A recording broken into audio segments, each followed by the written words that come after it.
volume up. It's for Yeah, Hey, that boy said we coming, already. and now we here. Hey man, you ready? Let's do it.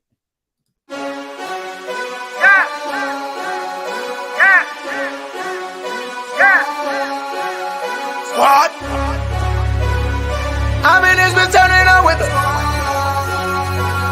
The girl around us and she loving her. If we don't know you, don't come close to her. If you with your gang, let me hear you say what? Good afternoon, good evening, good night. This is season 5, episode 29 of the Read, Talk, and Listen podcast. I am your host, Nick Reed, along with my brother and co-host Trey Reed. Killer Cam on the ones and twos. How y'all doing tonight, man? Bro, I'm good, man. Just chilling. Hey man, glad to be back in the spot, man. The seat got a little cool over here. I was holding it down, but we back in it. Already, Hey, man. Good to have you back. hey, everybody got a producer, but everybody don't got a super producer, man. Hey, we've been missing Cam for the past few weeks. And it's right. He right. The seat was a little cold. It was a little empty over there. Even though we're not in the actual studio, it's like you can feel when somebody in here. Yep. You know what I'm saying? Like, even Ain't though no like y'all can't see sunshine Cam when right now, he's gone. y'all can't see Cam right now. But I can feel, you know what I'm saying? I can feel that he back there doing what he's supposed to be doing and everything. You know what I'm saying? It's rolling. Exactly. It's rolling. But it brought some funny comments up though. It's funny when he in the comment section too though. Because it brought some funny comments up. Like last week, he was like, "Man, to get a comment popped up, I guess I got to get back in there." Speaking of popping up comments, we're gonna give them their first little 5 minutes of fame. Let these Texas fans get this stuff up out of here. Bama gonna crush your soul, and y'all get ready for the Arkansas game. That's all I got to say about that. Don't worry about Bama. Y'all ain't got no business in there. Sorry about your luck, John. Try again next year. Bro, But anyway, I had such good hopes for Texas coming into this season. And after I watched them struggle against Rice, I mean, I'm talking Quinn Ewers was 0 for 9 for anything past 20 yards, 0 for 9. Anything past 20? Anything past 20, right? He was not get he wasn't couldn't land it, man. And I ain't talking about he threw it and they caught it in the defender deflected it. I'm talking about just overthrown passes. I mean, he looked green back there, like he wasn't seasoned, man. Like to the point where Sarkisian had Arch Manning right next to him, like, "Hey, bro, player, you come." But then he ended up putting in Malik Yeah, Johnson. because Arch Manning is third in the depth chart. First of all, shout out my boy Brett McPherson. He said he hanging in here like a loose tooth. You know what I'm saying? Hey, my boy back on the book 2 weeks in a row. I was like, I don't want to get too far off the subject. We'll get back to Brett in a second. We'll get to Brett here in a second. He sent me some. He sent me some stuff.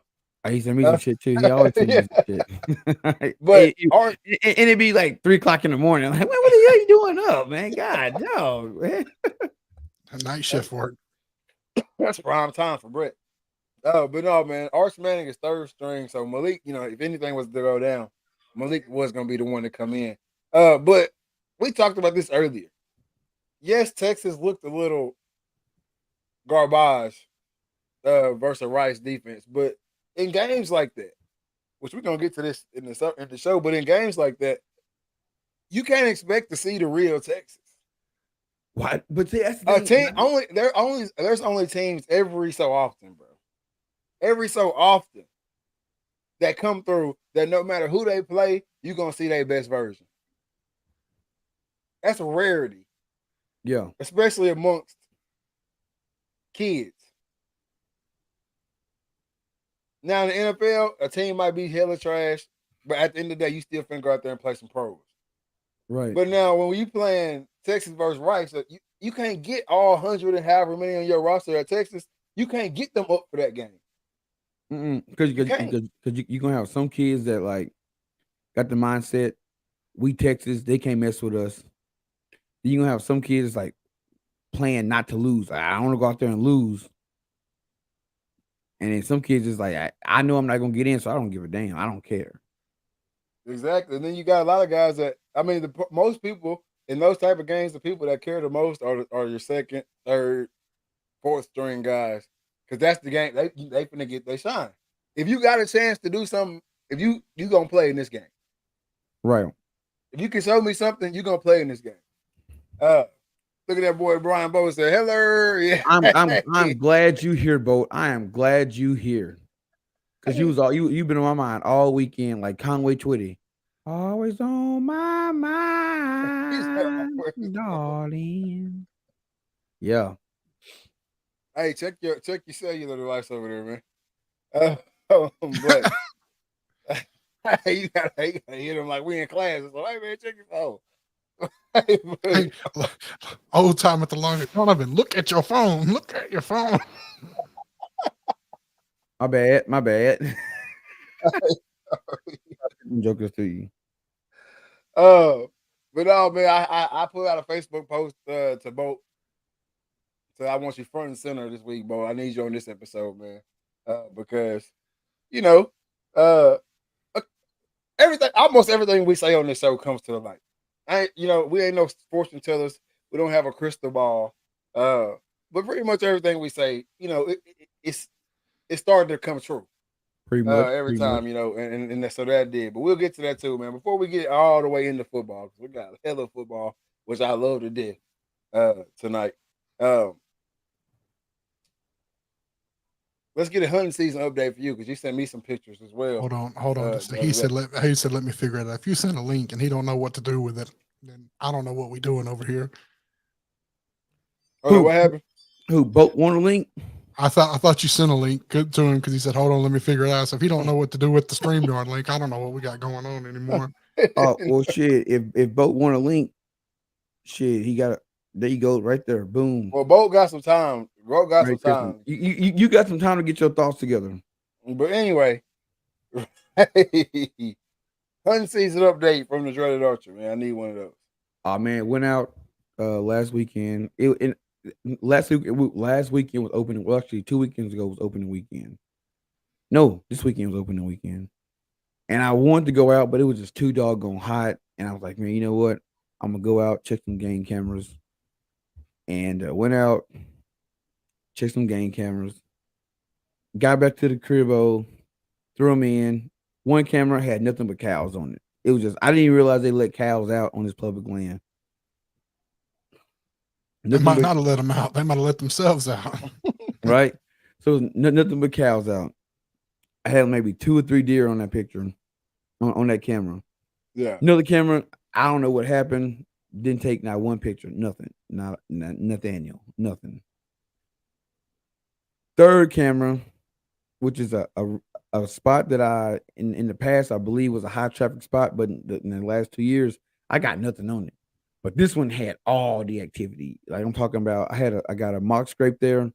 I had does hitting the mock scrape, fawns hitting the mock scrape, and then just a sea of bucks. I'm talking maybe 10, 15 bucks. All look a little bit. They all look young, except about 3 of them. One of them I sent you the picture of, and that's the joker I'm going after this year. If he, God willing, he stay on that property, he done for it, bro. I got him. Yeah.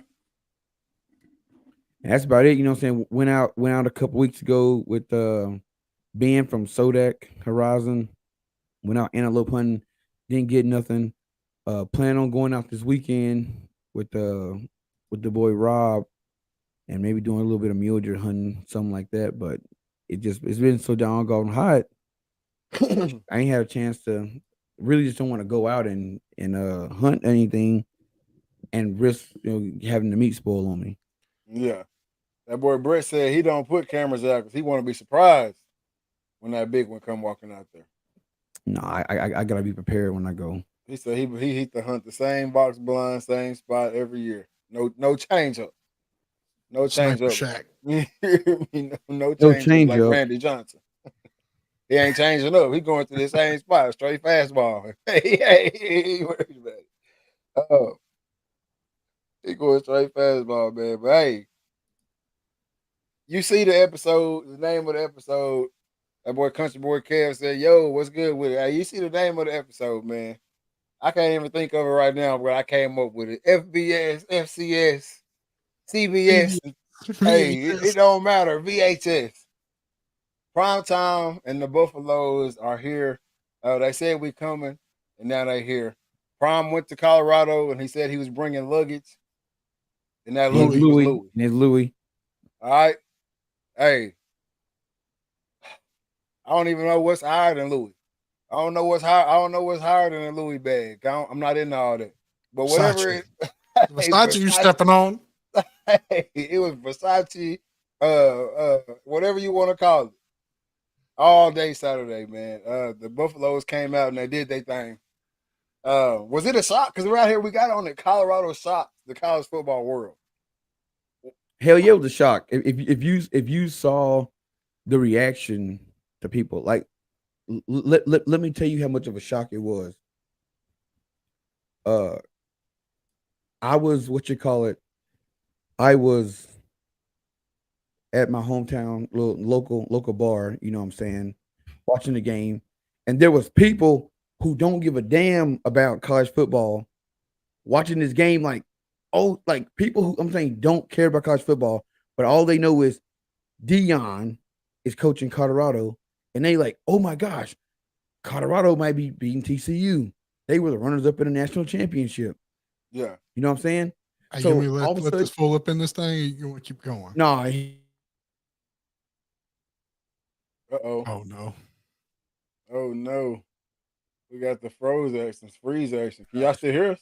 Yeah, can you hear me now? Oh yeah, we can hear you. All right, so Colorado, he had all these people who were, you know what I'm saying, it started out about 3 or 4. This year, you know, it's like 10, 15, 20, 30 people watching this game. Everybody is intrigued.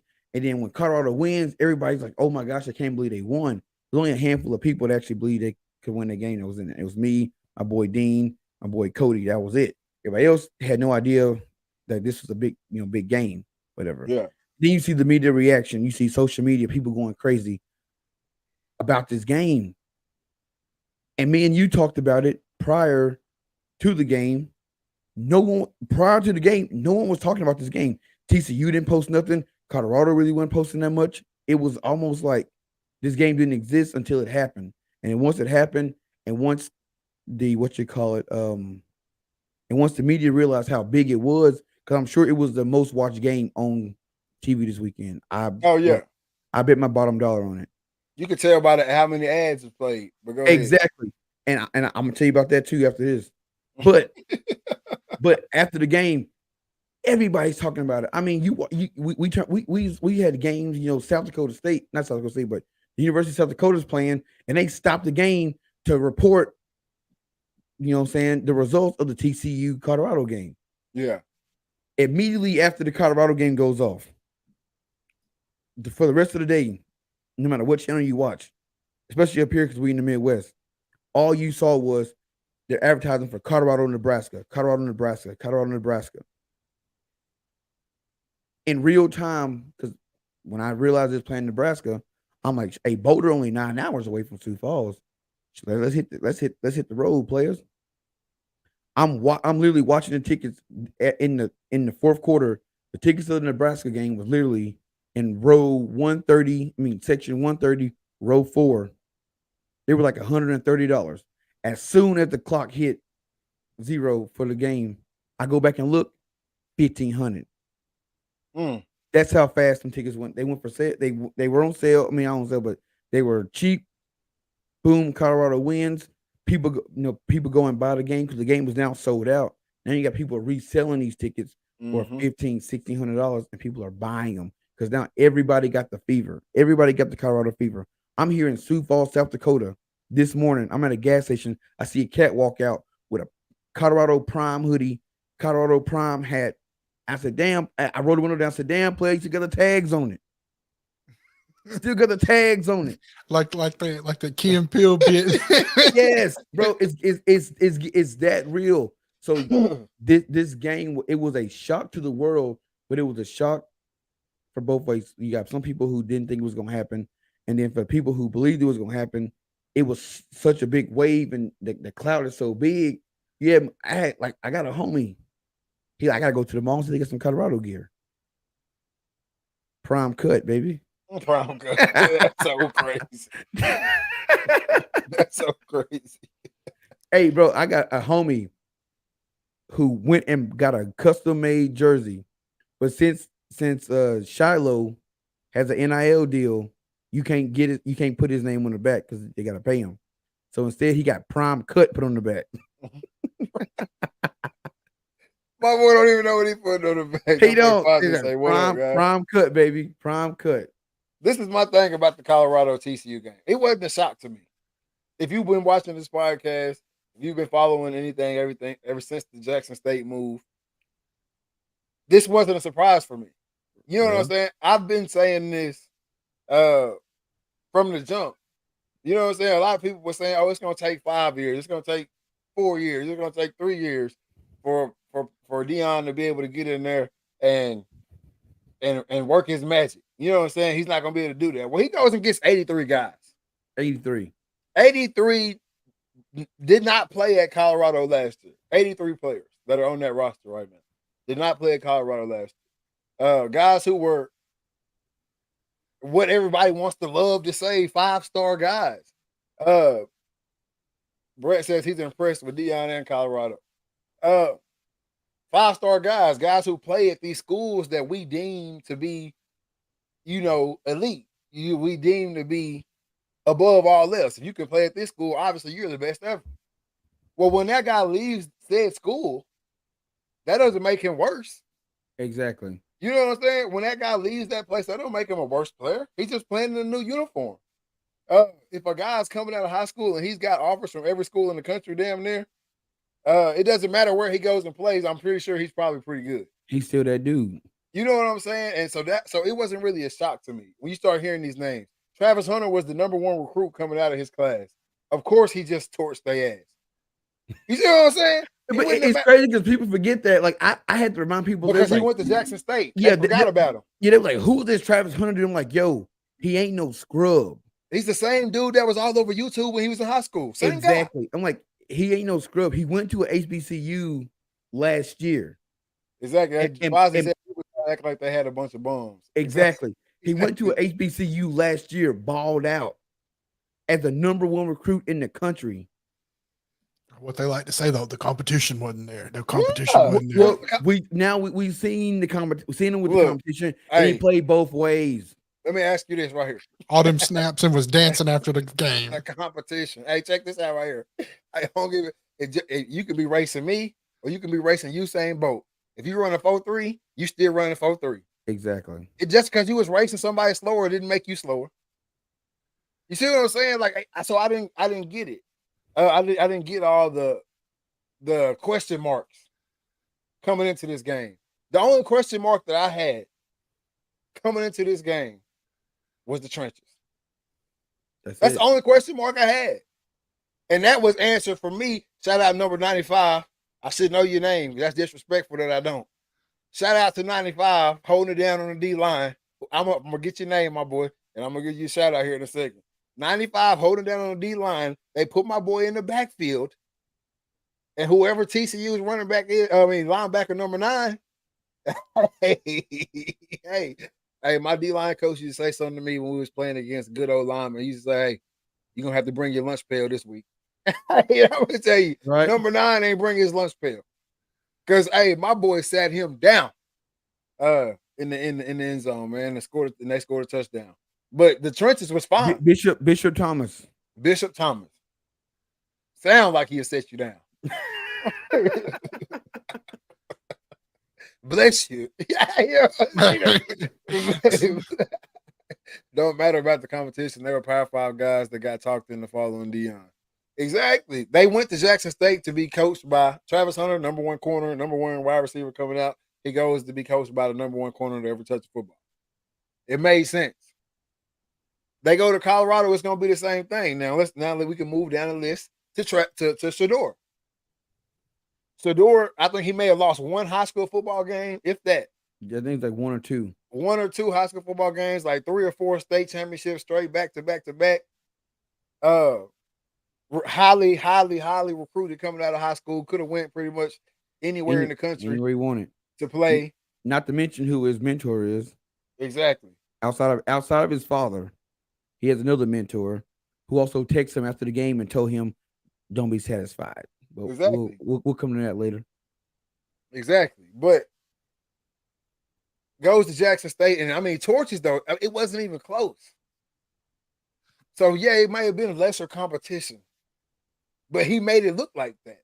Yep. But hell, I don't know that he ever threw for 500 yards in the what's that conference? The SWAC. The SWAC. He said it. He said it. This is my best game ever. He goes, I never threw for 500 yards at Jackson State. Sad to say, folks don't pay attention to HBCU teams or their players, but when they decide to go to a big school and show out, folks like, who is this guy? Where did he come from? Not knowing he was playing and showing out last season at the HBCU. Big facts. Big facts. Should we bring Bo in? Bring him in. Wait till you see this fool. This is right around the topic. He got a Colorado shirt on. That would be great. That would. Oh my god.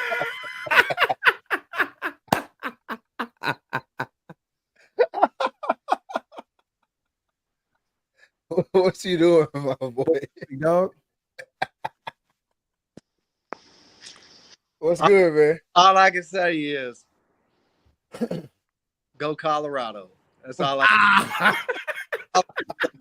that's all I can say, man.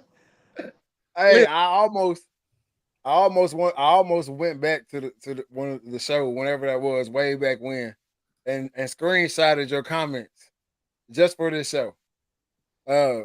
Because you was heavy on the horse.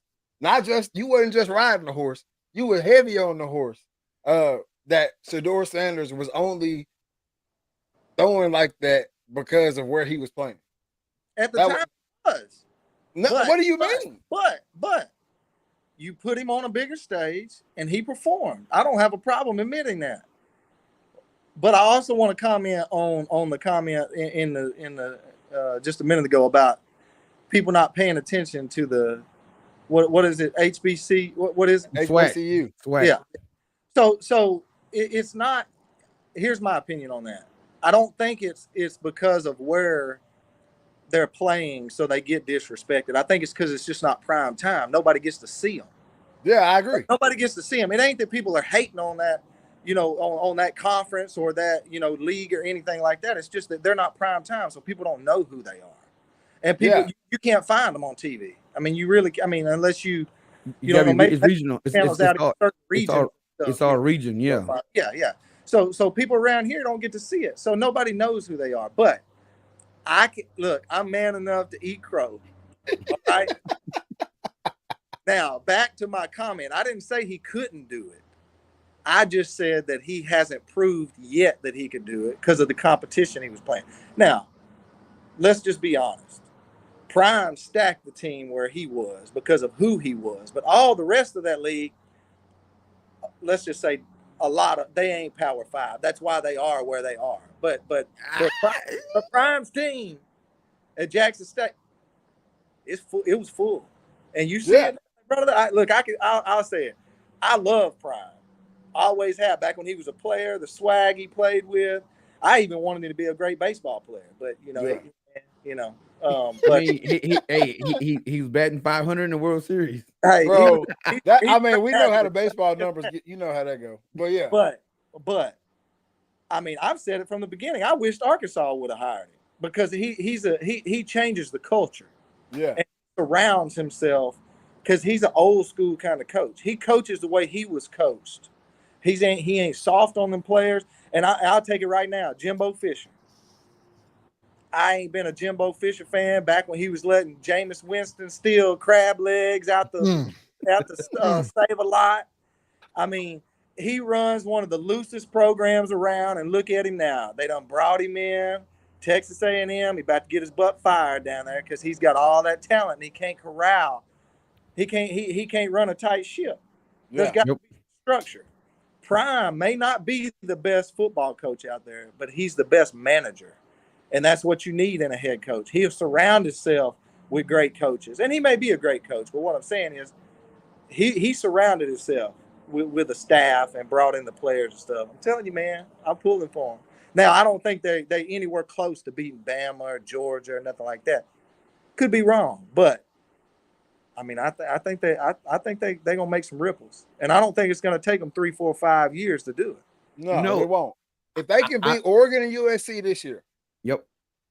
if they can beat those two, which they got them in back-to-back weeks, so that's gonna be a tough stretch. They better get the cold tub, cryo, all that shit ready. But they got them in back-to-back weeks. If they can beat them two, they gonna make some noise. They can't drop one of them games though. They gotta win both them games, and they gonna make some noise. But a lot of people just, I think when we're watching sports, you know what I'm saying, we look at who people are playing against, and things like that. But there's a scale you have to look at it of, and we all athletes. We know how to look at it. You know what I'm saying? Yeah, you might be playing against poo cheese, but if you're making them look like who they are, then you can probably say, okay, that guy can go play wherever, or this guy he can go play wherever. And that's all I was saying back then about Travis Hunter, about Shedeur Sanders, about Shiloh Sanders. You know what I'm saying? About all these guys that were at Jackson State. It's 2 or 3 of them in the league right now who just made 53-man rosters from that team from last year. You know what I'm saying? So like they were playing at Jackson State, which yes, that league may be considered lesser of a talent pool than obviously primetime Power 5. Right. But when you look at those players, I knew no matter where they went in the country, they were going to be successful. Exactly, it was going to be a done deal. And my argument to you was, if you remember correctly, it wasn't that they were not great athletes. It was that would they put up the same numbers against Power 5? And I told you yes. You did say yes, and they did. Yes, and I think actually higher numbers.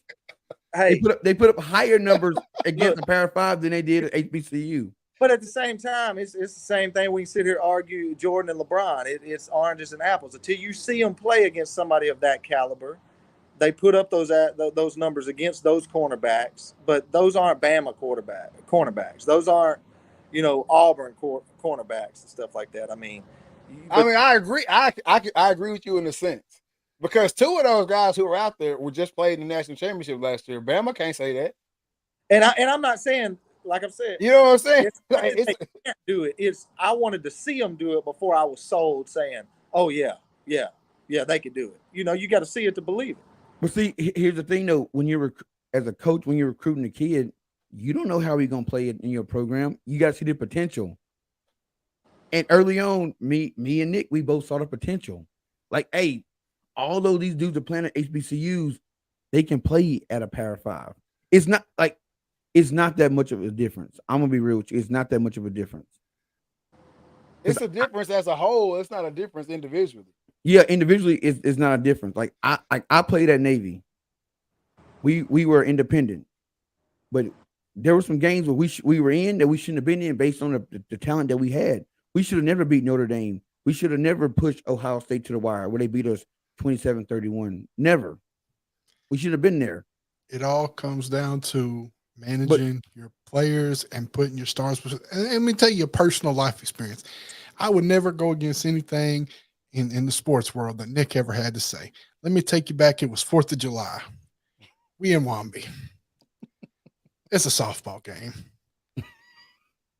Presley and Aubrey, my little girl, Nick's little girl, they are picked. They're the team captains. So that by default means me and Nick got to pick the teams. I didn't want to play against my boy. I didn't know nobody out there. Nick knew everybody out there. Who do I see out there standing in the stance, pounding his fist like it's a real baseball glove? Maurice. I said, let's get Maurice. Maurice let 3 go over his head.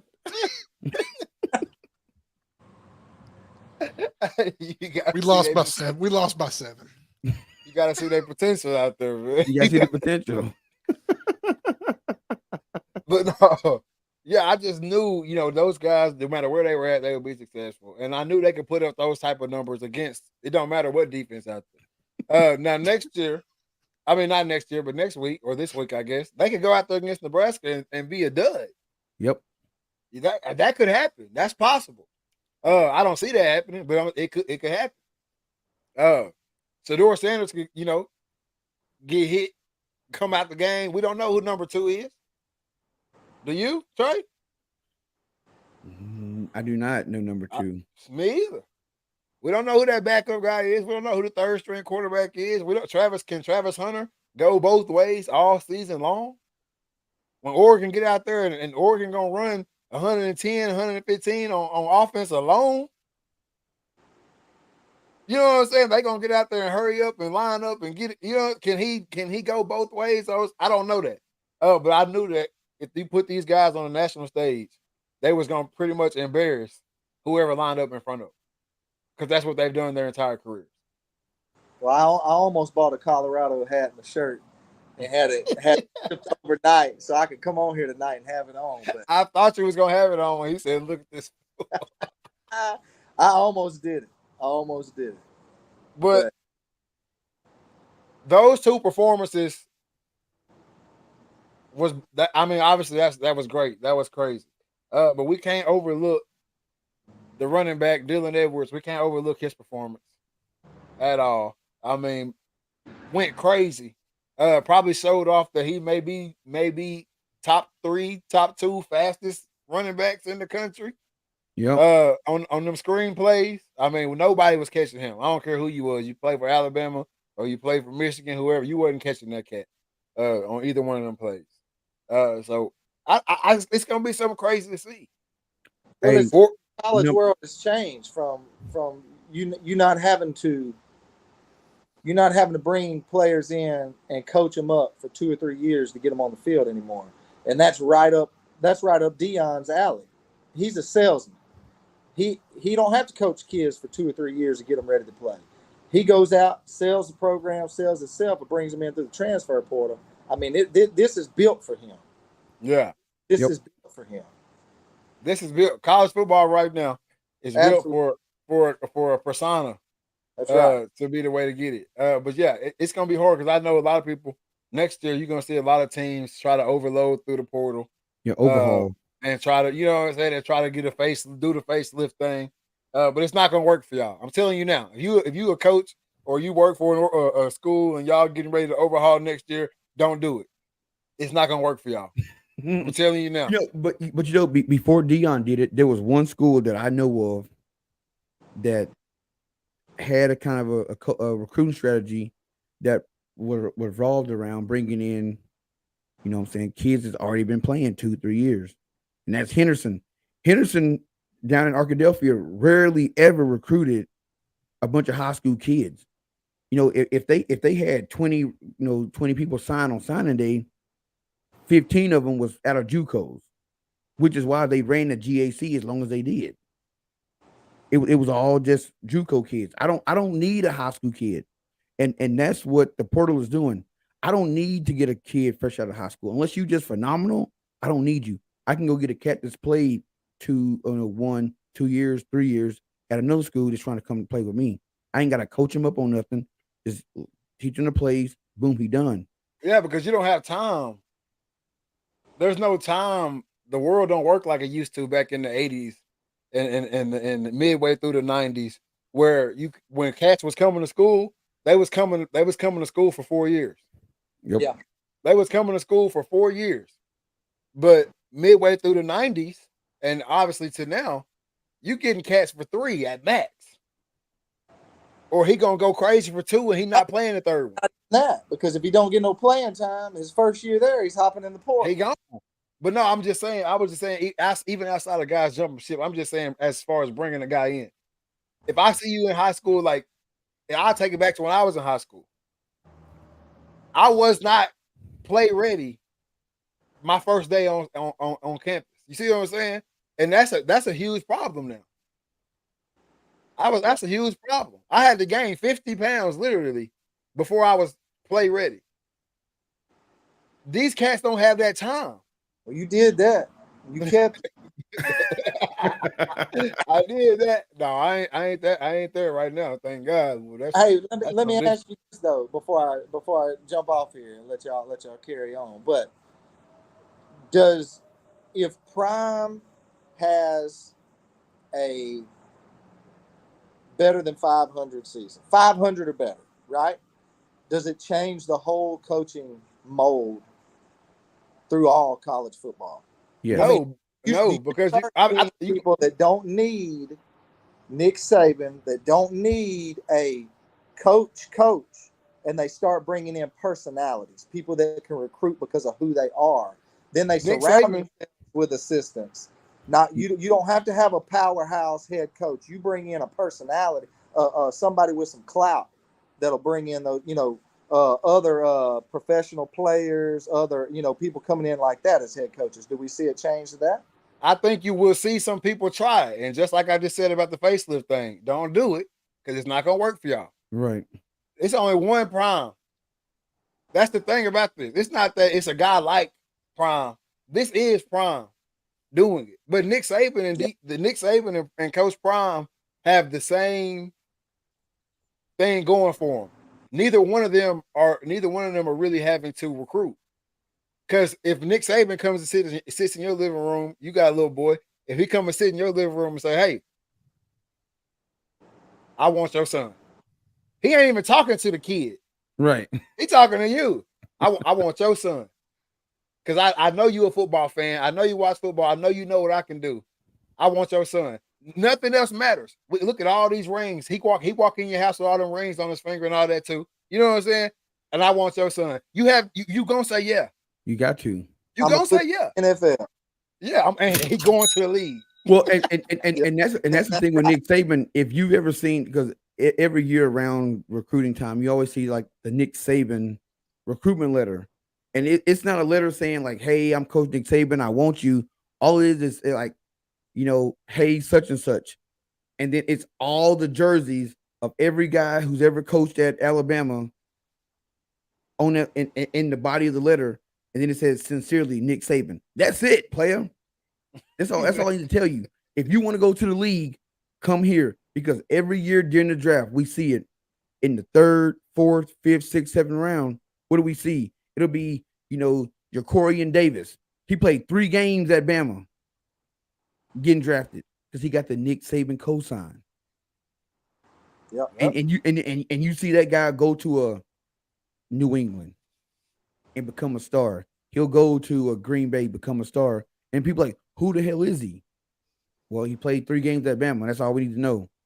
He played 3 games, recorded 10 tackles, and had 4 interceptions. He good. Exactly. So the same thing with Deion. When he walk up, when he pull up, however he pull up, and he walk into that high school, he walk into that house, and he sit down. Hey, and Deion got something else going for him. Not only do Daddy love him, Mama love him too. Yep.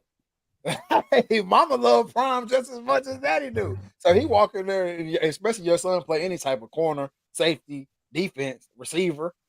He walk in there and say, "Hey, I think your son got excited going to the league. We finna do this thing at Colorado. What you want to do?" Shit, the bag's packed. That's what they telling him. Like, his bag's already packed. Can you take him today? These bags ain't Louis, but we'll put them in the car. Exactly. Hey, can you take them today?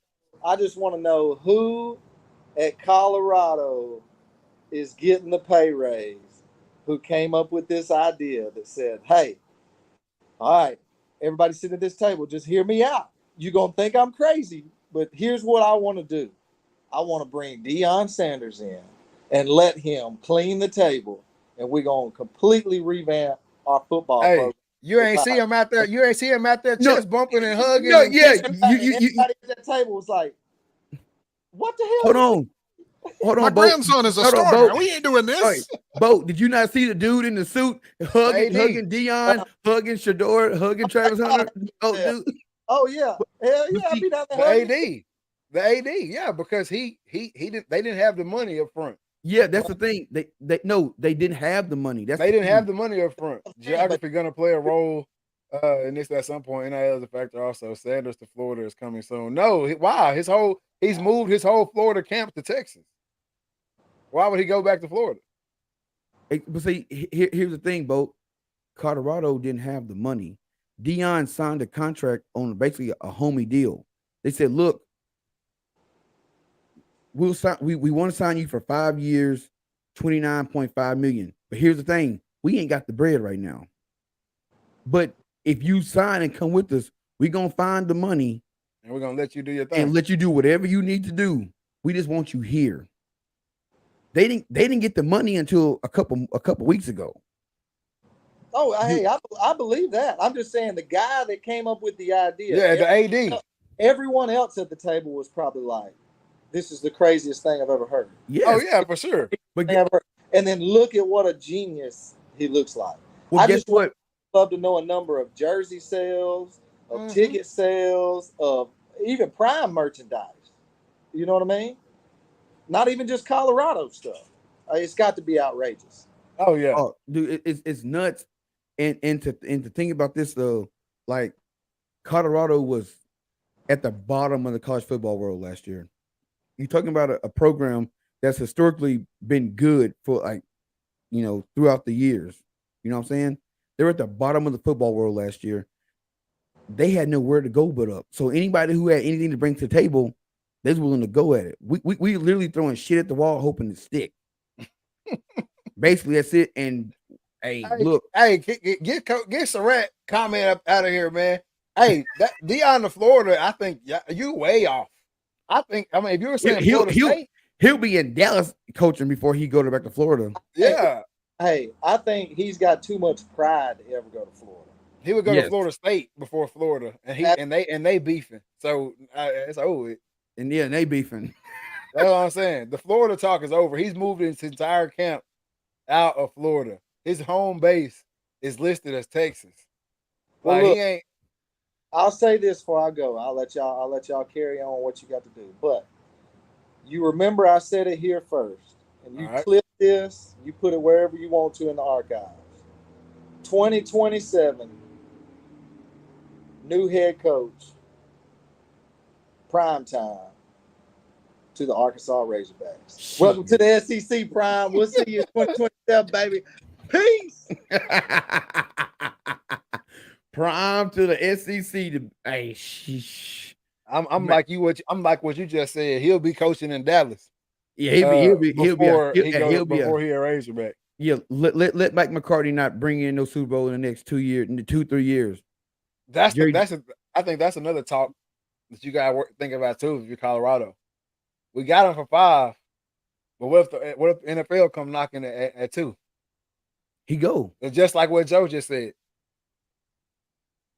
Hey, I want to coach my boys. Coaching these other cats is cool and all. But I want to coach my boys. But what be the odds of him going? Let's say in 2 years. The next year, he don't go to the league till they go. Well, they're not going to be on the same team regardless. Right. Possibly, but you know what I'm saying? Yeah, what are the odds? Yeah, what are the odds that he can get all 3? Because he'd want Travis Hunter, Shiloh, and Shedeur. The odds of him getting the odds of him getting Shedeur, Shiloh is probably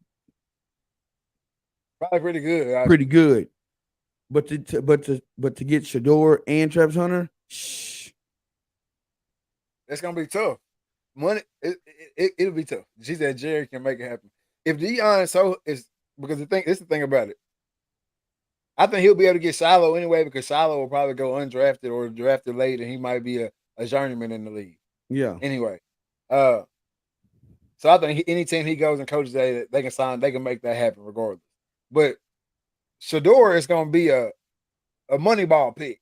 Exactly. Wherever he go, he's going to be there for a minute. Same thing with Travis Hunter. You're talking about 1 and 2 in the draft if you know what I'm saying? Yep. The number 1 and the number 2 pick in the draft could easily be, if they stay on this pace, Travis Hunter, Shedeur Sanders.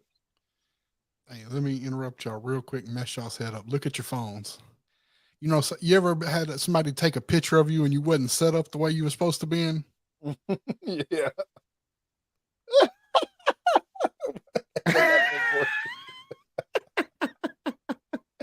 Hey, wow. Where you get that from?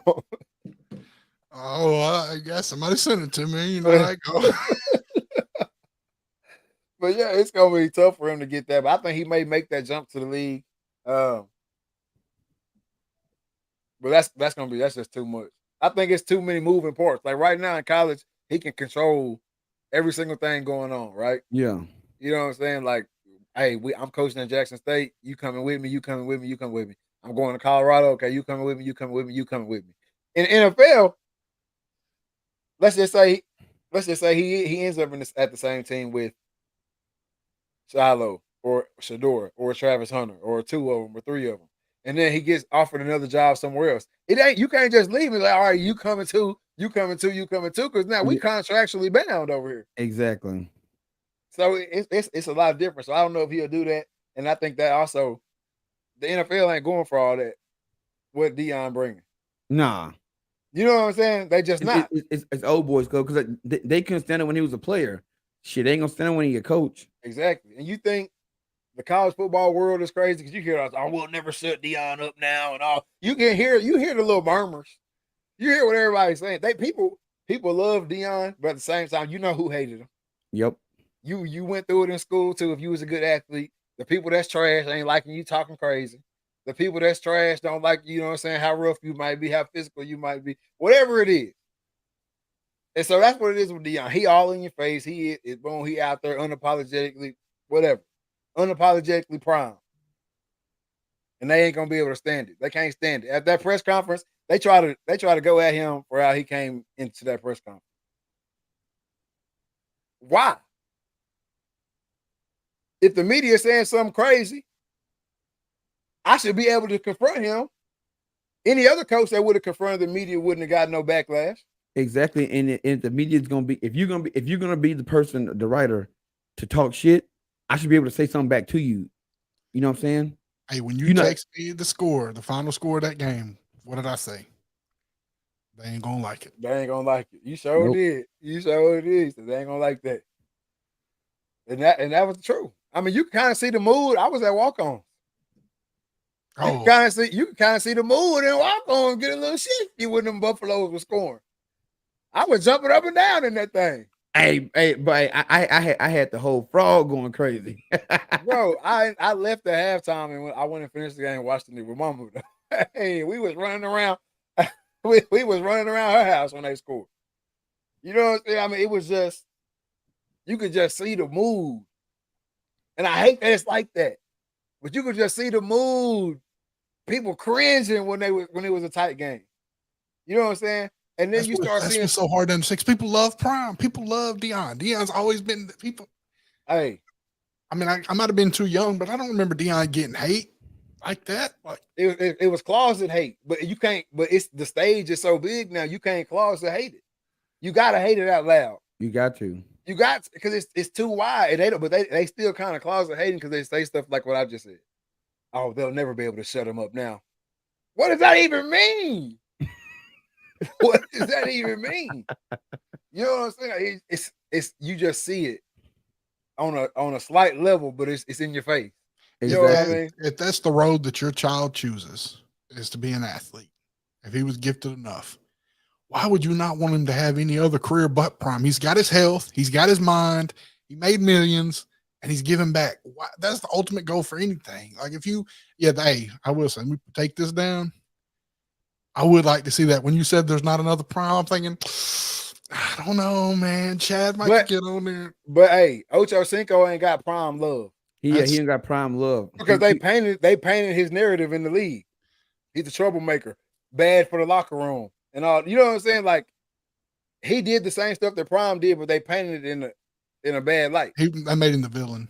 Yeah. Yep. They made him a villain instead of like got those gold teeth. He's changing his name. He's the thug. Mm-hmm. Exactly. Yep. He got the Hall of Fame coat. You know what I'm saying? So we all love Ocho Cinco. If you athlete, you love Ocho Cinco. Period. But the powers at bay, they don't like that Ocho Cinco. That's why he's not in the Hall. He be in the Hall. Why? You know what I'm saying? He will be in the Hall of Fame right now if they, you know what I'm saying, didn't paint my boy how they painted my boy. Because you still can't find nobody to cover. Nope. You still can't find. That's what I'm saying. You still can't find nobody to cover. Damn near 50. You still can't, man. I'm eating McDonald's every day. Every day. But no, Brett said something about it's because he said because he doing what he said he would do. Exactly. Same like who else? And we can go LeVar Ball. And who else? LeBron James. LeBron. If you say this what's gonna happen, this is what I'm finna do, and you actually go and do it, you get nothing but hate. Which is wild. If you say you're gonna come back and get everybody, and you got a whole set of new friends, they gonna love you to death. Yep. They gonna love you to death. But you actually come back and get everybody, nothing but hate. It's wild, and we watch it every time. Like I said, LeVar Ball came out on national stage. All my boys gonna play in the NBA. I'm gonna have first round draft picks. Well, He gonna play for the Lakers. he got 3 sons. Hell, he had 2 out of 3. That's more than anybody can say. Hey, Well, at man, one point, if it wasn't No, no, for them I'm saying, damn shades, it I'm would have saying been all first 3 round. of them. I'm saying first round. At one point in time, all 3 of his sons were potential first round picks. Of course, Lonzo came out first round pick. Boom. Jello messed up. He had a long route, but he ended up in the league. And then boom, Melo come in. Boom, he a first round pick. All right. So he said all his sons will be first round picks. That's 2 out of 3. But he did say all my sons are gonna be in the NBA. And he said Lonzo was gonna play for the Lakers too. And old doggone, they all ended up in the NBA. Exactly. And everybody hate LeVar. Yep, they hate him. Everybody hate LeBron. Now that show that he had on Facebook, keeping up with the balls or whatever that was, whatever the ball in the family. Bro, I love that. I watched that faithfully on Sunday. Got to see it. Man. Got to see it. Because he was, if you watched that show, you knew he was for real. Yeah. If you watched that show, you like, okay, he ain't just up here yelling on TV. But this is my thing right here. The sports world and the sports media knew he was for real, or he wouldn't have been all up on TV. He on CNN and ESPN. Who else parents is on there? Exactly. This is before they was in the league. Now he did have some antics, but he knew in his heart of hearts, like he sold himself. You know, he made himself a character, but Yep. like I said, he knew he had to do something to draw attention. I'm saying you might really love Beth, but until you get an airplane gonna write a name in the clouds, people don't know that you really love Beth. Yeah. Let the world know. Shout out Beth. They hated my boy, and they hating on Prime right now. But barring significant drop off, the season's written. Yeah. Off that game. And this is what's crazy to me too. The linebacker from TCU. In his post-game press conference, he was like, you know, we're the laughing stock of college football. This is embarrassing. I thought getting beat by 60 in the national championship would be a wake-up call for the team, but I guess this has got to be a wake-up call, everything like that. What your alarm should have been ringing in June for this one. Exactly. I don't understand. I don't know what you mean by that. I don't know. That's why I was saying when I asked you earlier, was it really a surprise? Because Colorado wasn't posting necessarily about TCU, but they showed you. Yeah. Nothing has been hidden. They showed you practice. They showed you one-on-ones. They showed you, hey, this cat ain't got no number. He got to earn his number. You watch every player on that team earn a number. Nothing throughout the summer. Exactly. Nothing has been hidden in this Colorado program. And that would make me believe TCU was not surprised about the loss, because they were like, we can't talk shit because there's a chance we might lose this game. And that's why they were really hesitant on social media, anything. They didn't post nothing about this game. Bro, I was telling y'all, they weren't posting anything. They were not posting practice. They were not posting highlight clips. They wasn't posting that stuff. And then for the linebacker to say, "Oh, I thought getting beat by 60 would be a wake up call." No, that should have been a wake up call. You got beat by 60 in the national championship game. But if you can see how he was playing, he wasn't trying to lose that game. No, exactly. Because if you watch every single touchdown, that joker was somewhere in the picture trying to make the last tackle. He was not trying to lose that game. The only thing that will save TCU is the dumpster fire at Clemson. TCU will be old news and irrelevant again in 2 weeks. And TCU last year, they run made them pretty relevant. They've been knocking for a while. I feel like they've been knocking on the door for. Yeah, I mean they've been knocking since Boykin.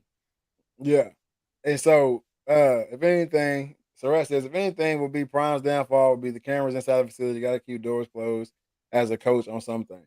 And I'm sure there's some stuff that we ain't getting to see. I mean, his son is the media guy. Exactly. So everything is going through his desk before it hit the string, before it hit the internet. No doubt. Yeah, Junior's a media guy. Yeah, not a doubt in my mind that everything is running through Dion before it goes out. But I think it's better.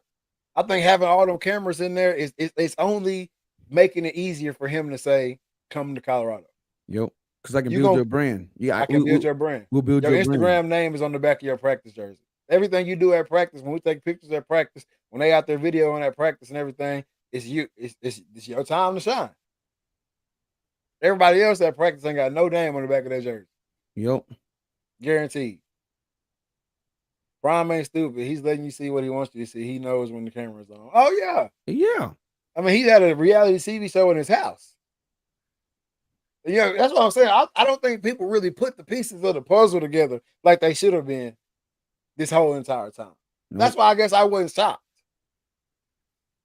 I was gonna be more shocked if they would have came out there and got walked. Yep. That was gonna shock me. What I say on here last week, it's gonna be a close game or a blowout in Colorado's favor, or they gonna get blew out. I knew they wasn't gonna come out there and blow the doors off TCU. I just didn't see that coming. But in my eyes, even the score didn't tell me the game. It didn't show the real game. If you ask me, though. No, the score don't, because TCU they scored on big plays. TCU was scratching and clawing in that game. Colorado was driving. Yep. And TCU was scratching and clawing to stay in it. Normally, I'd be saying you don't let the TCU was the underdog coming into this game. Name me a spot. Name me a position on TCU's team that's better than the one at Colorado right now. I can't, because we didn't even know who the quarterback was. Chandler Morris. No, I'm saying, but before the season, before the game, we didn't know. We know who he was, because the quarterback that led y'all to the ship is gone. Duggan. But Chandler Morris started last year. He Got did? hurt. Duggan never came out. Yeah. See, I don't even keep it with him like that. So Chandler Morris not better than Shedeur. We can go ahead and put that out there. Isn't Chad Morris? Yeah, that's him. There's the problem. Anything connected to Chad Morris is trash. Ain't that a Nick Reed quote? Hey, come on, man. I be trying to tell folks. And it just happened to come into fruition. I don't know. I be trying to tell them, but Chandler Morris not better than Shedeur. I didn't see a receiver out there that better than none of Colorado's receivers. Not just talking about Travis Hunter, because hey, number 10. Y'all gonna don't sleep on my boy number 10. Xavier, whatever his last name is. Don't sleep on number 10, because he was open every damn play in that game. Xavier Weaver. Xavier Weaver. He was open in every play of that game. I done watched this game twice now, too, y'all. So he was open in every play of that game. Just want y'all to know that. Whether Shedeur decided to throw it to him or not was the thing. And don't think he ain't watch film and realize, damn, I didn't realize you was open like that, player. So because I watched it Saturday, and I watched all the highlights over and over again, and then I watched like the first half again. And just like Nick said, I know, because I said on the phone this morning, I said, bro, that number 10 was open a lot. No, he was open a lot. You said no. Hey, what's the other wide receiver? He was always open. Yeah, with the dreadlocks. I said with the dreadlocks, bro. He was always open. Number 10. Yeah. I'm like, yeah, I know exactly what you're talking about. Because he was open the whole time. Well, Browser's there, so there you go. Yeah, they was dialing up. Boo-boo on the offensive side. That's for sure. But they did score. I mean, they scored 42 points. Yeah. So, he can't get too much for that. But I just felt like they was going to lose that game from the jump. Colorado's defense showed their neck on the very first possession of the game, stopping them boys on a close fourth down. Then they take the ball down straight up and score. And then get a pick off on the 1 yard line. Hey, at one point, they could have, I thought it was going to be a runoff.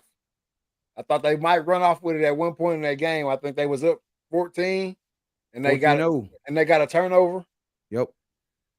I was like, uh-oh. But and that was a freak turnover. He just happened to hit that dude's foot on the way down. Had he not, they probably scored on that drive. And now you're looking at a 21-0 game, and now it's a whole different story. Bro. The game was everything I wanted it to be and some. I'm ready to see Nebraska. Because I think they needed like a 30-40 spot. If they beat the shit out of Nebraska, now we're talking about something. Yep. Now we're talking about something for sure. Shedeur for Heisman though. Put that Already. out there. Hey man, if you tuned into the Read Talk and Listen podcast, we appreciate you for being here. Go ahead and hit that like button, that subscribe button, that share button, man. Get over to the Instagram at the RTL podcast. Give us a follow over there. Make sure you get over here to my guy's Instagram, DA_Dreaded Archer 17. And I can't forget about my super producer Cam over on the Instagram. And then myself, Big Poppy _O&E9. If you got a little extra time, Nicholas Reed Photography as well over there on Check that out. Check that out. Don't drop that shit. Yellow cake. Yellow cake. Don't drop that shit. Don't drop that shit. Trying to get that. Me. Hey, we got something new this week. RTL podcast. We got something new this season, I guess I should say, man. We got the RTL weekly pick'em going down on the RTL this year, man. We're gonna give y'all a chance every week for some entries into a contest, man. And you go at the end of the contest, you're either gonna get a Best Buy gift card to get yourself a TV to watch the Super Bowl on, or you can have you a Wingstop dinner for 10. Sponsored by the RTL, man. We're gonna hook it up for the Super Bowl this year. But y'all gotta play along with us all season to have the best chance to win, man. So every week we're gonna give y'all 3 to 4 games, picking straight up, no points, no numbers, winners and losers. All right. You beat the you pick them right, you get an entry. You pick them wrong, obviously you don't get an entry. All right. But every week we're gonna give y'all 3 to 4 games. We might throw some college games in there for some bonus. And you're gonna get a chance to, like I said, win a Best Buy gift card to buy a TV to watch the Super Bowl, or you're gonna get a Super Bowl dinner for 10 from the Wingstop from the RTL, man. So first, tried their boneless. Okay, Trey, gotta get on the boneless. Trey dropping the games in the chat right now. Actually, hold on, let me clarify. We got somebody that hold on now. We're gonna do this one more time. Not no Super Bowl tickets. Every week you have a chance to win a winner of games that we pick. You just pick the outcome. You have to DM that message in. Games start on Thursday. So before 5 p.m.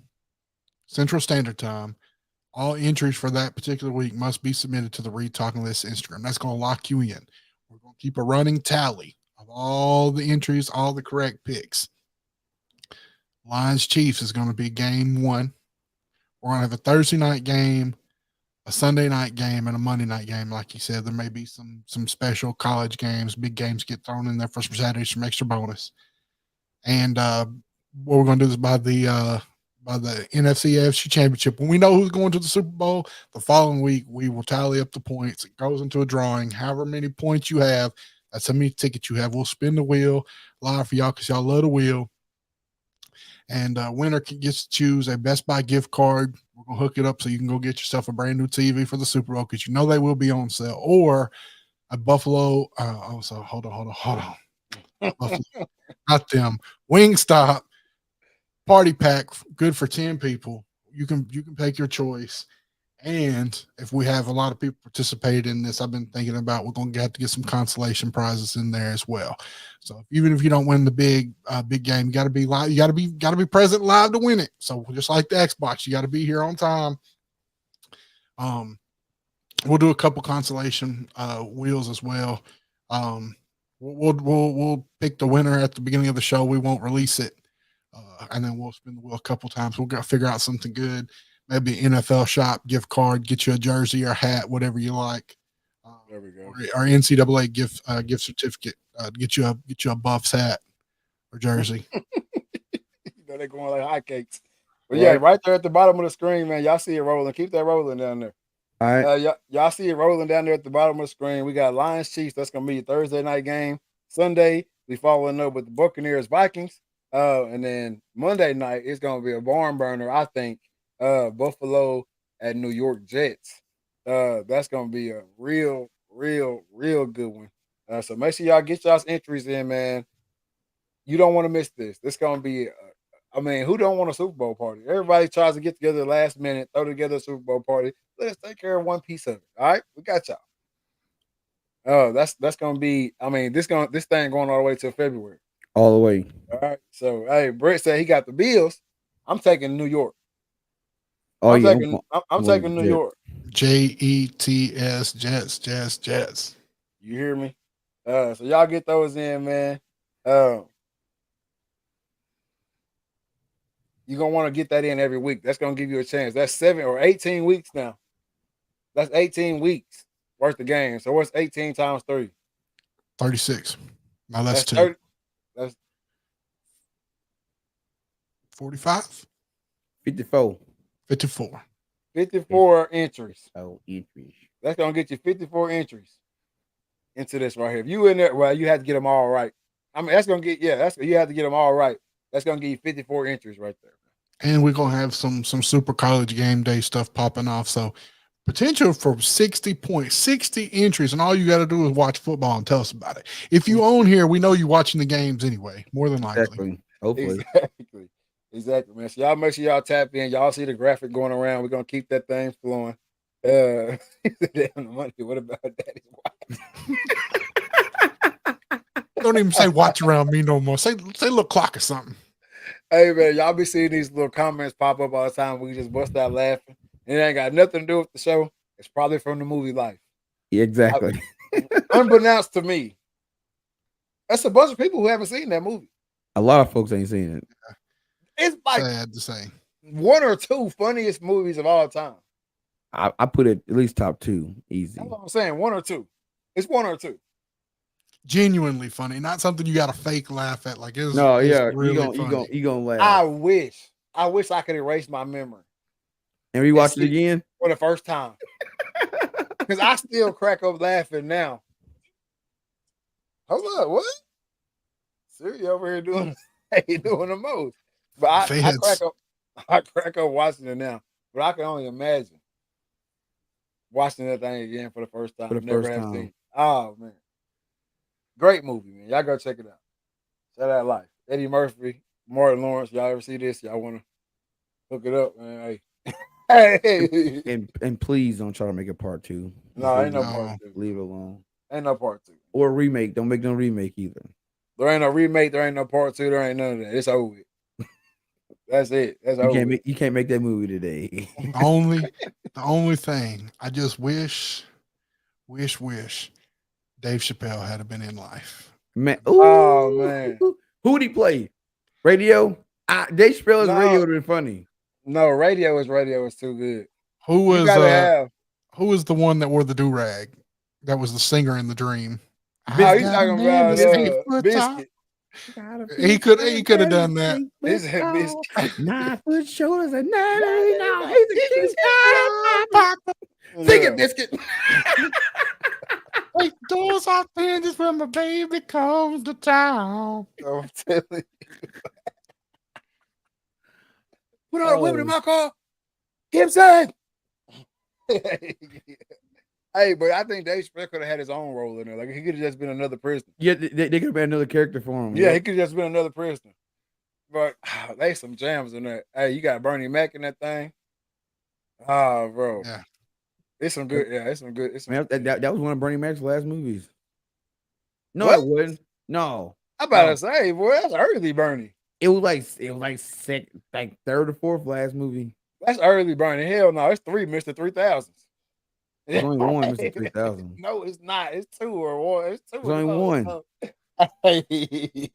It's Mr. 3000. It's a spinoff of that. I'm telling you. He ain't in it. Yeah, he is. Yeah, he is.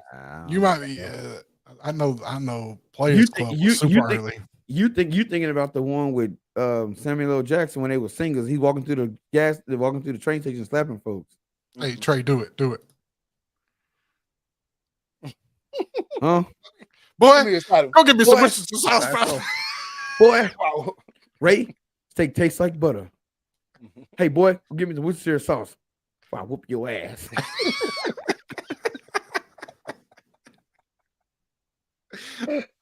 Oh man. Need some Worcestershire sauce. Hey, boy, give me some Worcestershire sauce. I'll whoop your Oh, ass. hey, before we get too far away from Coach Prime and the Buffs, I've been seeing a lot of craziness going on in the HBCU world. That's kind of shocking to me. It's You not. know what It's I'm not saying? shocking to me. It's kind of like Debo. You know, when Debo come around, I be quiet. When he leave, I be talking again. You know, that's what I feel like when I read this stuff and I see this stuff or whatever. Like, okay, Jackson State, they came out, they got their first game dub. All right, cool. Boom. They lose to Florida Atlantic. No, FAMU. Yeah. Yeah, FAMU, not Florida Atlantic. They lose to FAMU. And FAMU's media team posts the graphic. And the headline was, now this is prime time. So distasteful. That nobody saw. And I'm just like, really? That's FAMU, Nike gave y'all the hardest HBCU dunks. All right, take it and run. Take it and run, man. Because when Debo was around and I thumping wasn't that saying noggin, nothing. wasn't nobody saying nothing. You know what I'm saying? So it's just crazy to me that now we want. Oh, now this is prime time. You know what I mean? To me, it just shows why I know. Like, I feel so bad for saying this because we were so big on HBCUs. But why? Because it's messy. But in our reality, they being messy, and two, yeah, y'all beat Jackson State, but guess what? Nobody saw it. No one saw it. It wasn't on TV. Nothing like that. HBCUs, like Prime, made y'all relevant. Be happy. Be happy. And y'all couldn't even build off that. HBCUs cannot build off that because y'all so stuck on he left us. He left y'all with even before that. They couldn't build on that because they were so hateful. Which is why he left. They could have easily reworded it and said, "Still prime time." Yep. And it would have been.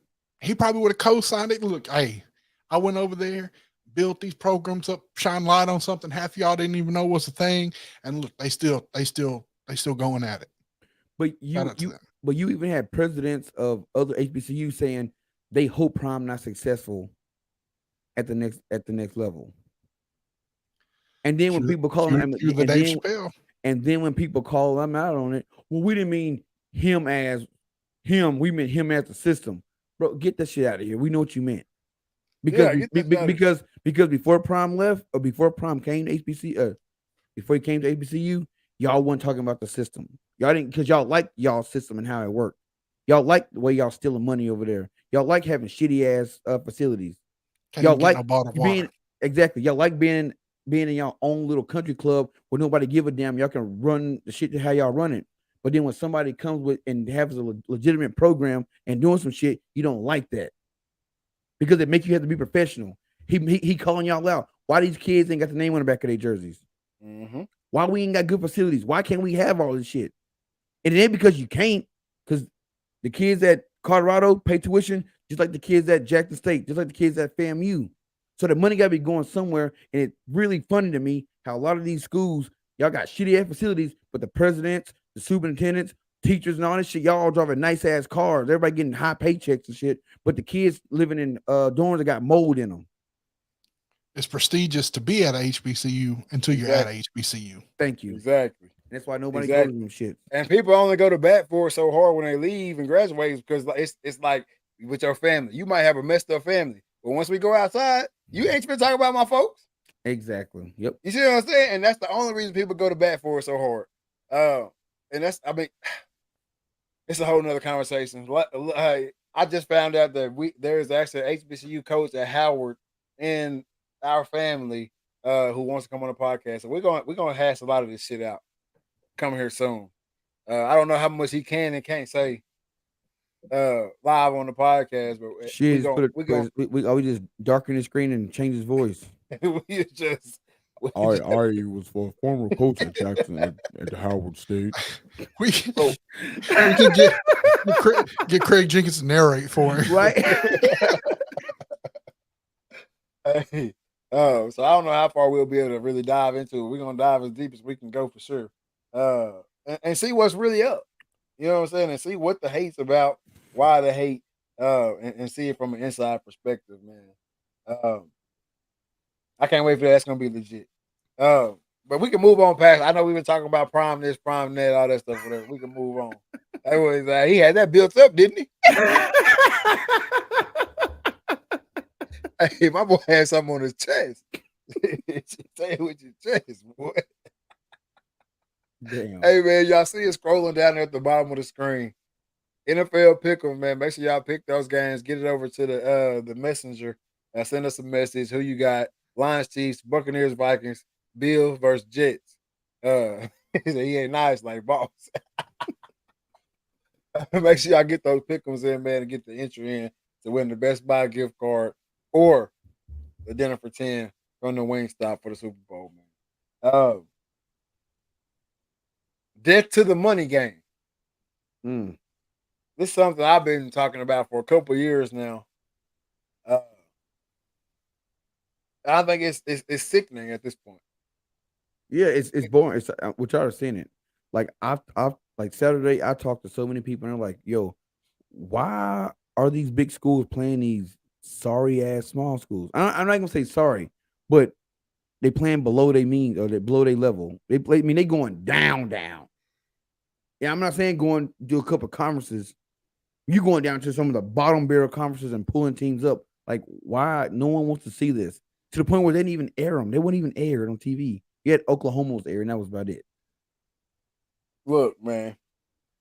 If you SEC, I said if you Power 5 for a warm up first game, I say about as low as you going or as low as you can go is American Athletic. It ought to be a rule. Yeah.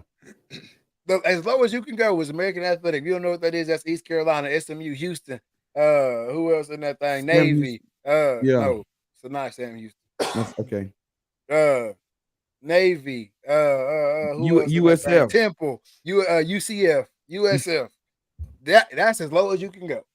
That's it. It ought to be a damn rule. I get it. The other schools get the money. We saw likes of 1.3 all the way to like $2.7 million paid out this weekend to come up here and get your ass whooped. Basically. But I'm saying at the cost of what though? That's what I'm saying. And I don't even care about the cost of it at this point. I don't even care that y'all playing this other team, y'all finna beat the shit out of them. They probably finna lose 2-3 players and have a bad season off this stupid ass game, but the school gonna make a couple meal. So let's do it. I don't even care about that. I'm just saying, as far as putting a product out there for us to see. Yep. I don't want to see Alabama playing Middle Tennessee State. The new quarterback they got, I still don't know shit about him. No, you could have put your freshman. You could have put the third string quarterback for Bama out there, and he would have looked damn good. He would have got, and I'm not saying he's not cold, but they would have won still. They would have won no matter what. Let me throw my 2 cents in here, and I'm gonna have to bounce. It's my time. And I'm definitely gonna get on y'all head too before you go. But go ahead. Oh, you can when I leave because I ain't got no part in that. But these teams that's doing that, even Alabama, they ain't coming off no national championship run. You know what I'm saying? They ain't got no hardware, so chips are down. But these boosters, they don't really know the game of football, right? But they just fans of their team. They diehards, whether it's up or down, and that's any team, my team included. You get your first home game, whether it be at War Memorial or on the Hill, and you invite all the folks in early in the season because it's hot, right? Because they ain't going out in the stands. You're going to get them all up in the press box. And the liquor's flowing, and you're saying, hey, this is a guy we got over the summer. This is so-and-so right here. We've rebuilt. We're doing good. You stomp these teams out. You get the team morale up. You get them checkbooks up. It's a great day.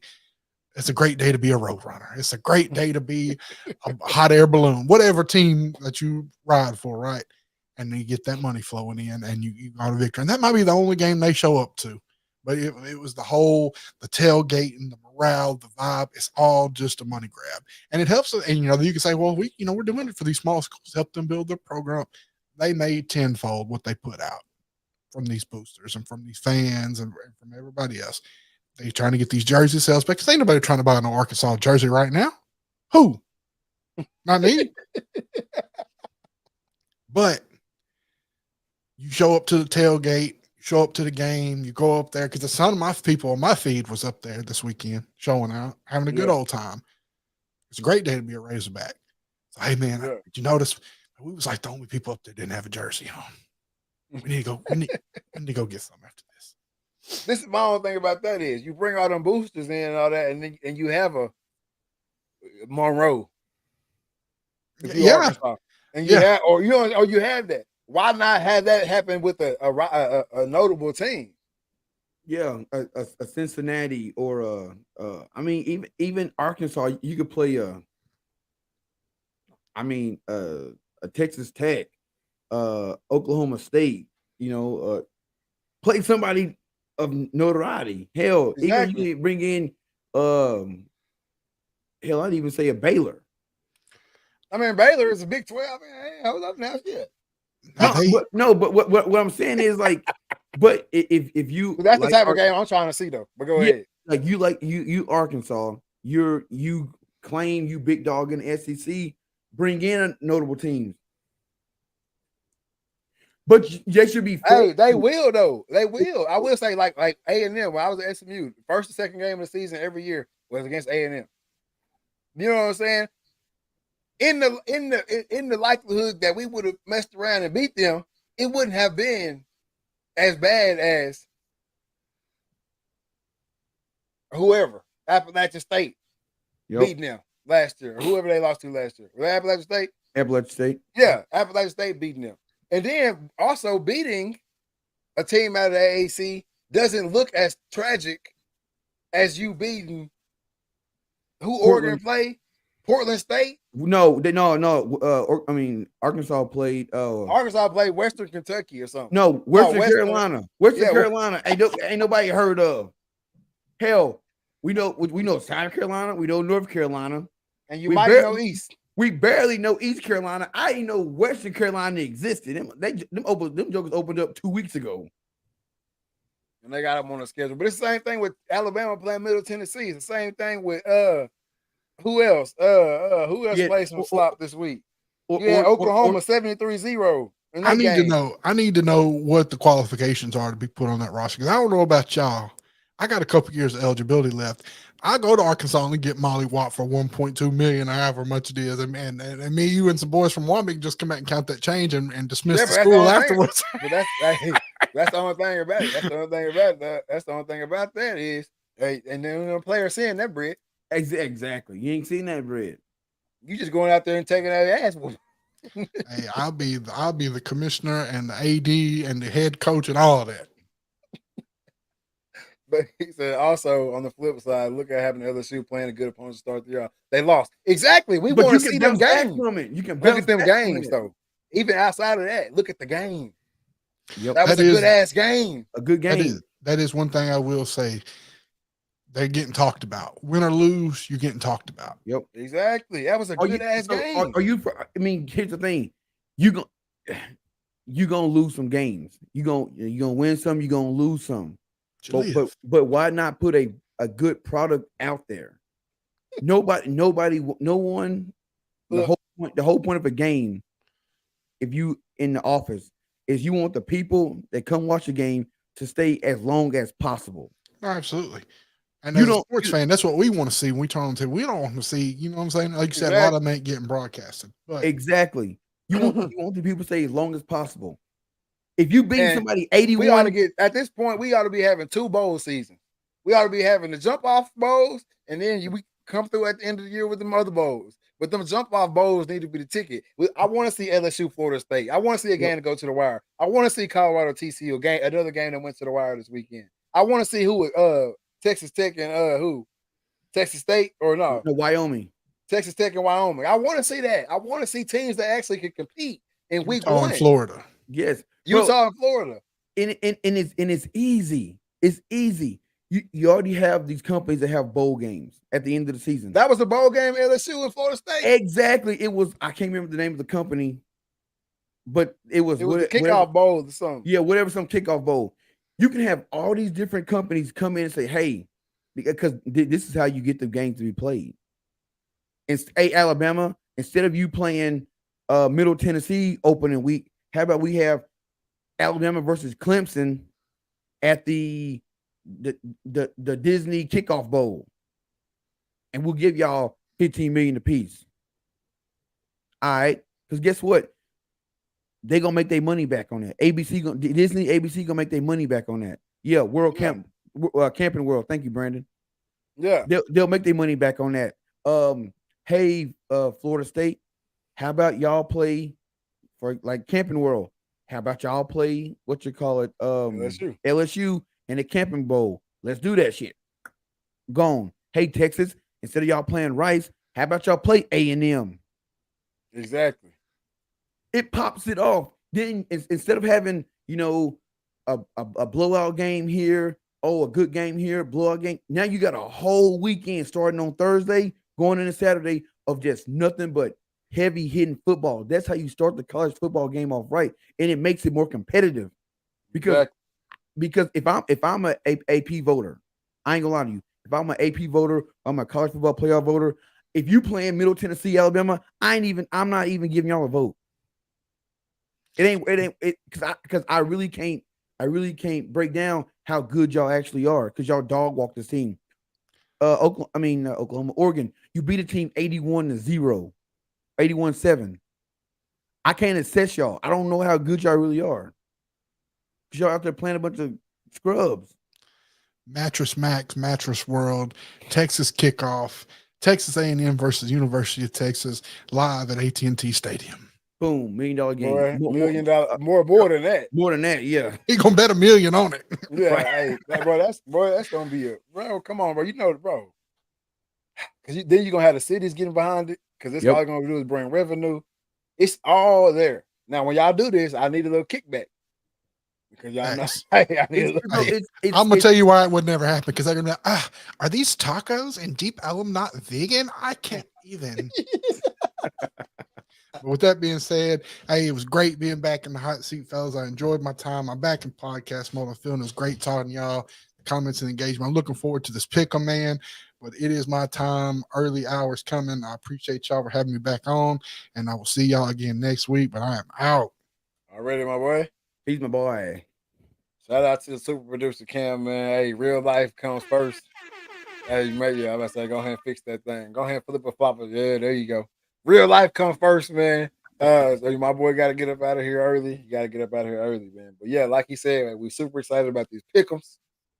I can't wait. Can't wait to see what y'all pick. See if y'all can beat one of us. And while we picking, because we're gonna pick them too. But that's gonna be legit. But yeah, I'm tired of seeing the money game. I think we're past that. Yeah. Is the best thing I can say about that. We're past the 81-0 in the first game of the season football. Yeah, we're way past that. Because if it's all about it gives these smaller teams a chance to play on TV. Guess what? There are other mid-level D1, mid-level Power Fives they can play. But when I'm talking about you top 10 should play each other opening week straight up. I mean, that's gonna pop the season off. Because everybody's like, well, we won't get the national championship. We won't. It ain't about what you want. It's about how the damn cards play out. Exactly. And you still could because you can bounce back from a top 10 loss. Exactly. You can bounce back from a top 10 loss. You're not losing to the shit that's going to happen to y'all while y'all keep playing these dumbass schools. And nobody wants to watch a blowout game. I see it happening to change channels to a different game. Exactly. If I flip on a game and it's 42-0, I'm done. I don't want to watch that. Y'all can't offer me nothing in this game. And I'm like you, if I'm a voter, I can't assess y'all off this game. Y'all was just playing some kids. That's Had it. to be. I mean, I'm gonna be real. Truth be told, if I'm a voter, if I'm an AP voter, Florida State #1 after week 1. I move them up to #1 because all y'all other cats, y'all played scrubs. Y'all it was Florida State #1. It might just be for 1 week, but it's gonna send a message. Stop playing these bullshit ass games. Exactly. Stop putting them on your schedule. Stop scheduling. I'm at least moving them up there close for sure. Yep. Because who did Georgia play? I couldn't even tell you. I don't know. The OU Arkansas State, get out of here. Get out of here, bro. 73-0. Got the coach crying. Get out of here, man. That ain't no good product. Not at all. And we still out here saying Georgia didn't even play. They had a bye. Okay. I'm good with that. And they popping the season off with Ball State. Get out of here. Get out of here. They got Ball State, South Carolina, and then UAB. Why are you playing UAB? I can't go for that, man.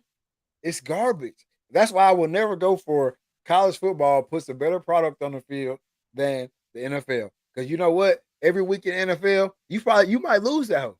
Yeah, you might lose it. You might lose. It could be the trashiest team in the league. They could be 0-15. Y'all in the week, second to last week of the season. And they can beat y'all. We seen it happen all the time. All them Patriots runs, they lost their last games to the Miami Dolphins. Yep. Who was trash in them times. Miami Dolphins or the Jaguars. I mean, come on, man. I want to see it. It's so much potential in college football to be that great thing to watch every week. But outside of a couple of games last week, there was no good football on TV. No. I mean, I'm telling you right now, Duke Clemson, they did that shit right. Clemson, LSU, and Florida State. Duke Clemson really went out there because they said we're going to play a conference game week 1. Week 1. Texas played Rice because that's a tradition. We don't care about that tradition game. It don't matter. Texas got worse last week. Texas got worse last week. Yep. Texas got worse. They think, hey, then you putting that shit out there on film, playing Rice, looking like that. And then you got to go play Bama, who going to break down all the film. If anything, put that shit at the end of the season. Man, don't put that shit in the season at all. No, Rice, get your weight up. I'm saying if you gotta have it, if you just gotta have it. Rice, get your weight up. We'll see y'all in a few years. Get your weight up, and we'll start playing y'all again. This game was tradition back when y'all was playing with us. Yeah. We was in the same conference. You don't get to hang on to that. Because we didn't elevate it to here, and now y'all still playing back like we in the Southwest. You can't, it don't correlate. Y'all didn't grow with us. Y'all stayed little Rice. Now turn that shit into rice cake, and we might have something. Right. But y'all just little grains right now. Yeah, put some shit together, then we'll start playing y'all again. Now, what you gonna say? I'm saying you're not on a level to give my team a look. We're gonna go play. We're gonna go play arguably the #1 team in the country in week 2. After playing y'all, you worse than the inter squad. You worse than the spring game. Playing you is worse than us playing ourselves. Because we're gonna get a better look playing ourselves. I know my corners don't want to get beat by my receivers. Even if he ain't that good, he ain't gonna let him beat him like this and go talk to him in the locker room. So we'll just play ourselves. We'll run another spring game in week 1. We ain't playing Rice. The stadium's still gonna sell out.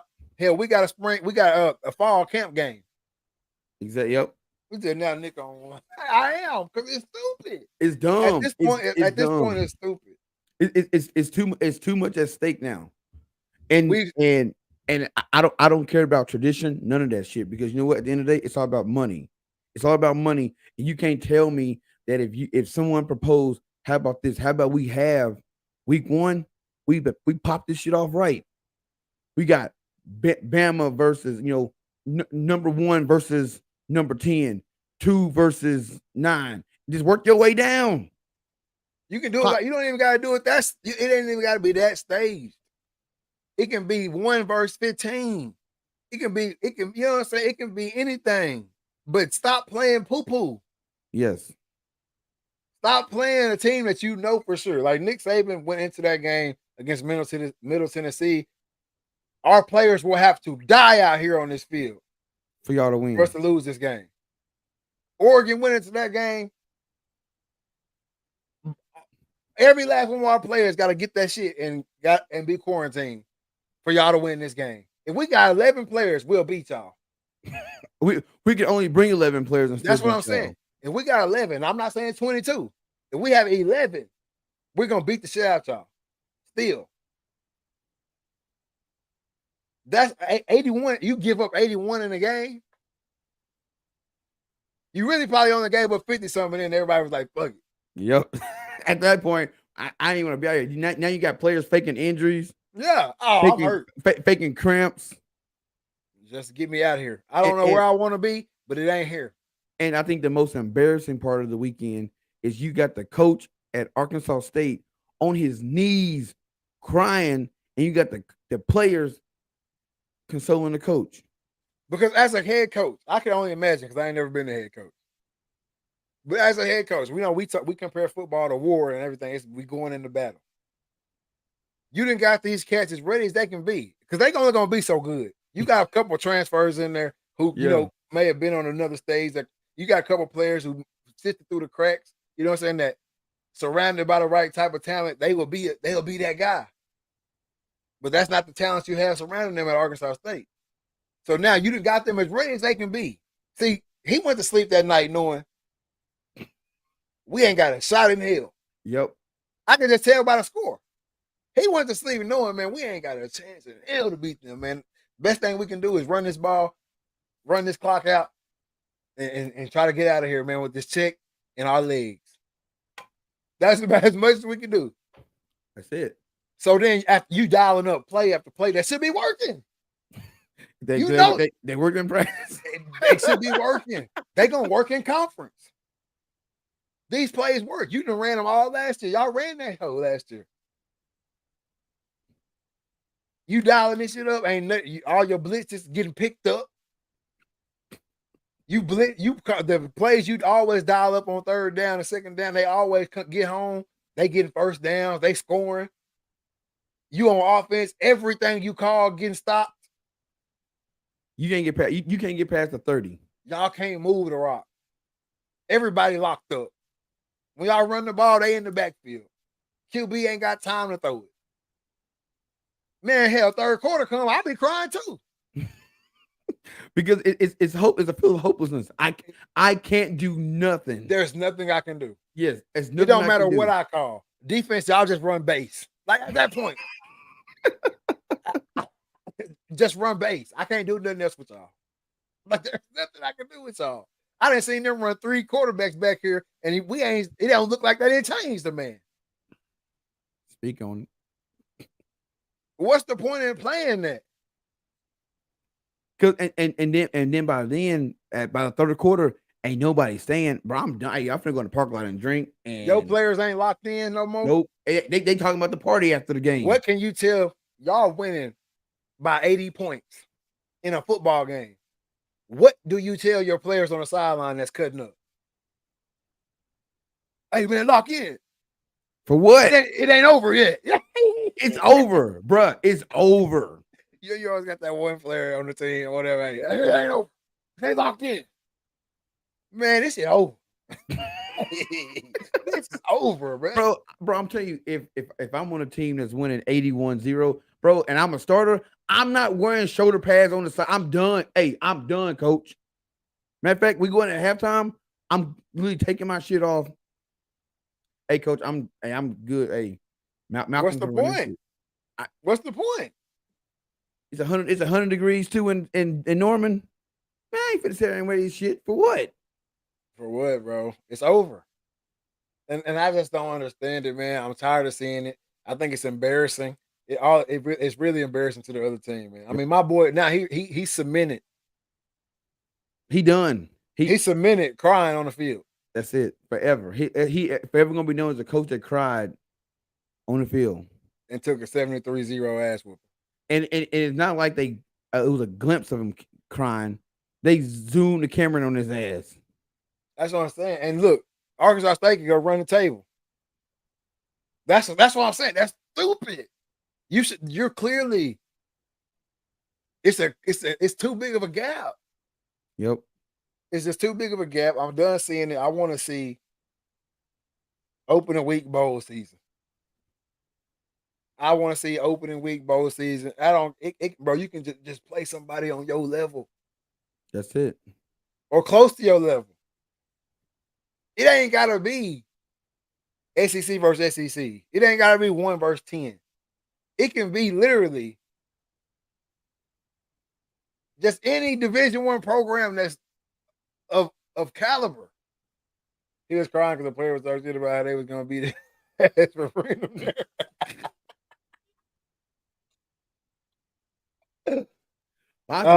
Possibly because when you losing and you tired and it's hot, maybe we all been doing conditioning, and you didn't got tired and that one player keep on tripping. Man, you damn near gonna kill that joker. Hey, look, bro, that was a Flint box. They sideline was a Flint box Saturday. Any match would have went anywhere near that sideline. He was gonna set it off. It was gonna blow up. Everybody had to keep their cool because everybody was on the brink. It was on the brink, and had one person said something out the way, that whole sideline would have. They'd have been up in the stands on their ass. They'd be like the Montgomery Brawl. I'm proud of all y'all. Hey, Montgomery Brawl. I'm telling you, bro. Oh man, I'm telling you. I want to see it, man. They gonna raise the stakes. They got to. They got gonna raise the stakes. They got to, man. Especially after this year. Exactly. And if more people are on the same tip that we on and voice their opinion, you will see a change. Because at the end of the day, we are the consumer. The consumer dictates the market.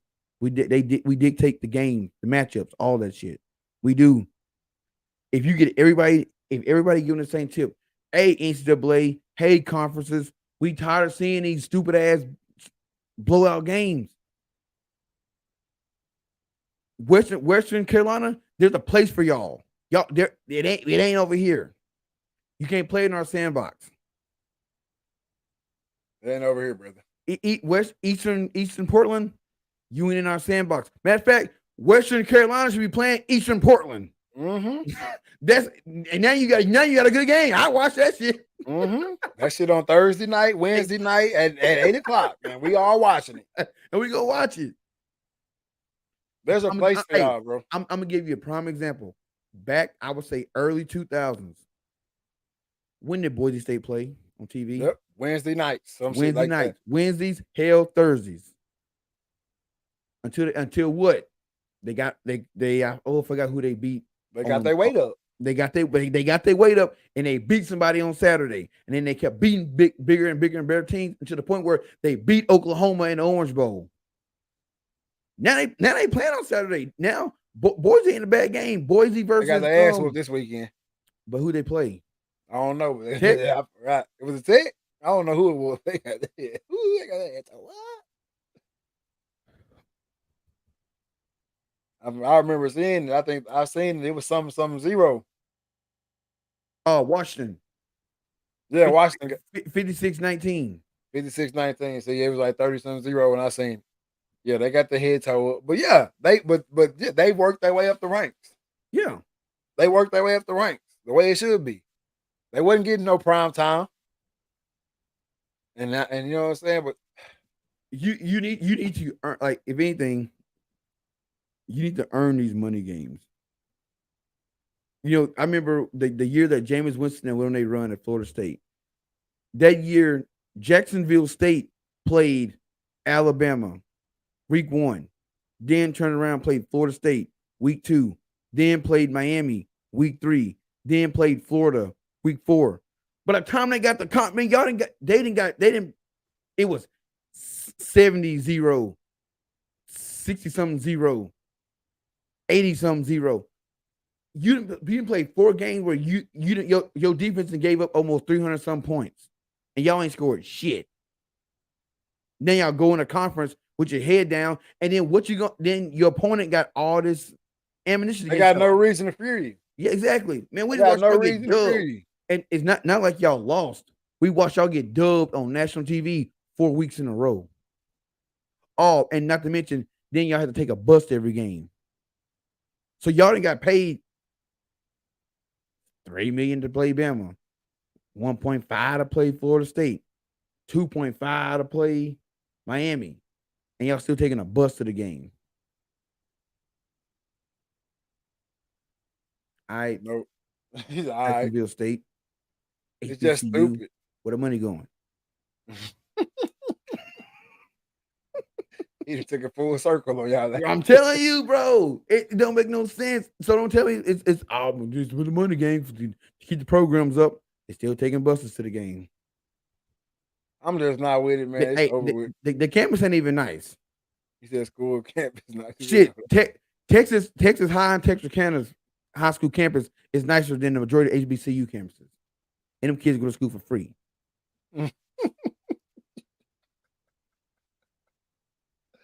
And them kids go to school for free. But yeah, man. I'm done with the blowout game. I'm ready to see some real competition off the rip. Because guess what? Tomorrow night, Kansas City, Detroit. Ain't gonna be no laying down in that game. No, because I mean it ain't. Also, if you look at that game, Travis Kelce ain't playing. Mm-hmm. What's Or his maybe name? not be playing. Or maybe not be playing. And then Jones, what's his name? Chandler Jones? No, that's not Chandler. No, not Chandler, the other one. I don't know his name. But he ain't playing because his contract, you know what I'm saying? They ain't got his shit. So he said, I'm sitting down. Because guess what? He trying to get Nick Bosa money. Yeah. Trying to. Trying to. I'll sit out. Y'all need me. I'll sit out. So we're gonna see what's gonna happen, man. NFL is here. Best football on earth. Yep. Everybody had their panties in the water about last weekend. College football being here, but now the real shit here. Already. You know what I'm saying? So y'all make sure y'all get those pick'ems in. Lions versus Chiefs, Buccaneers, Vikings, and Bills Mafia versus the Jets, Jets on Monday night, man. Get those pick'ems in. You gotta get them in by tomorrow. Yep. If you don't have them in by tomorrow, you miss out on the interest. Even the weekend games. We like fantasy football. You gotta get them in. Gotta get them in. Get your mind right before Thursday. Get your mind right before Thursday, man. Oh, you know I gotta have it, man. Mental health checks. What did I leave anything out?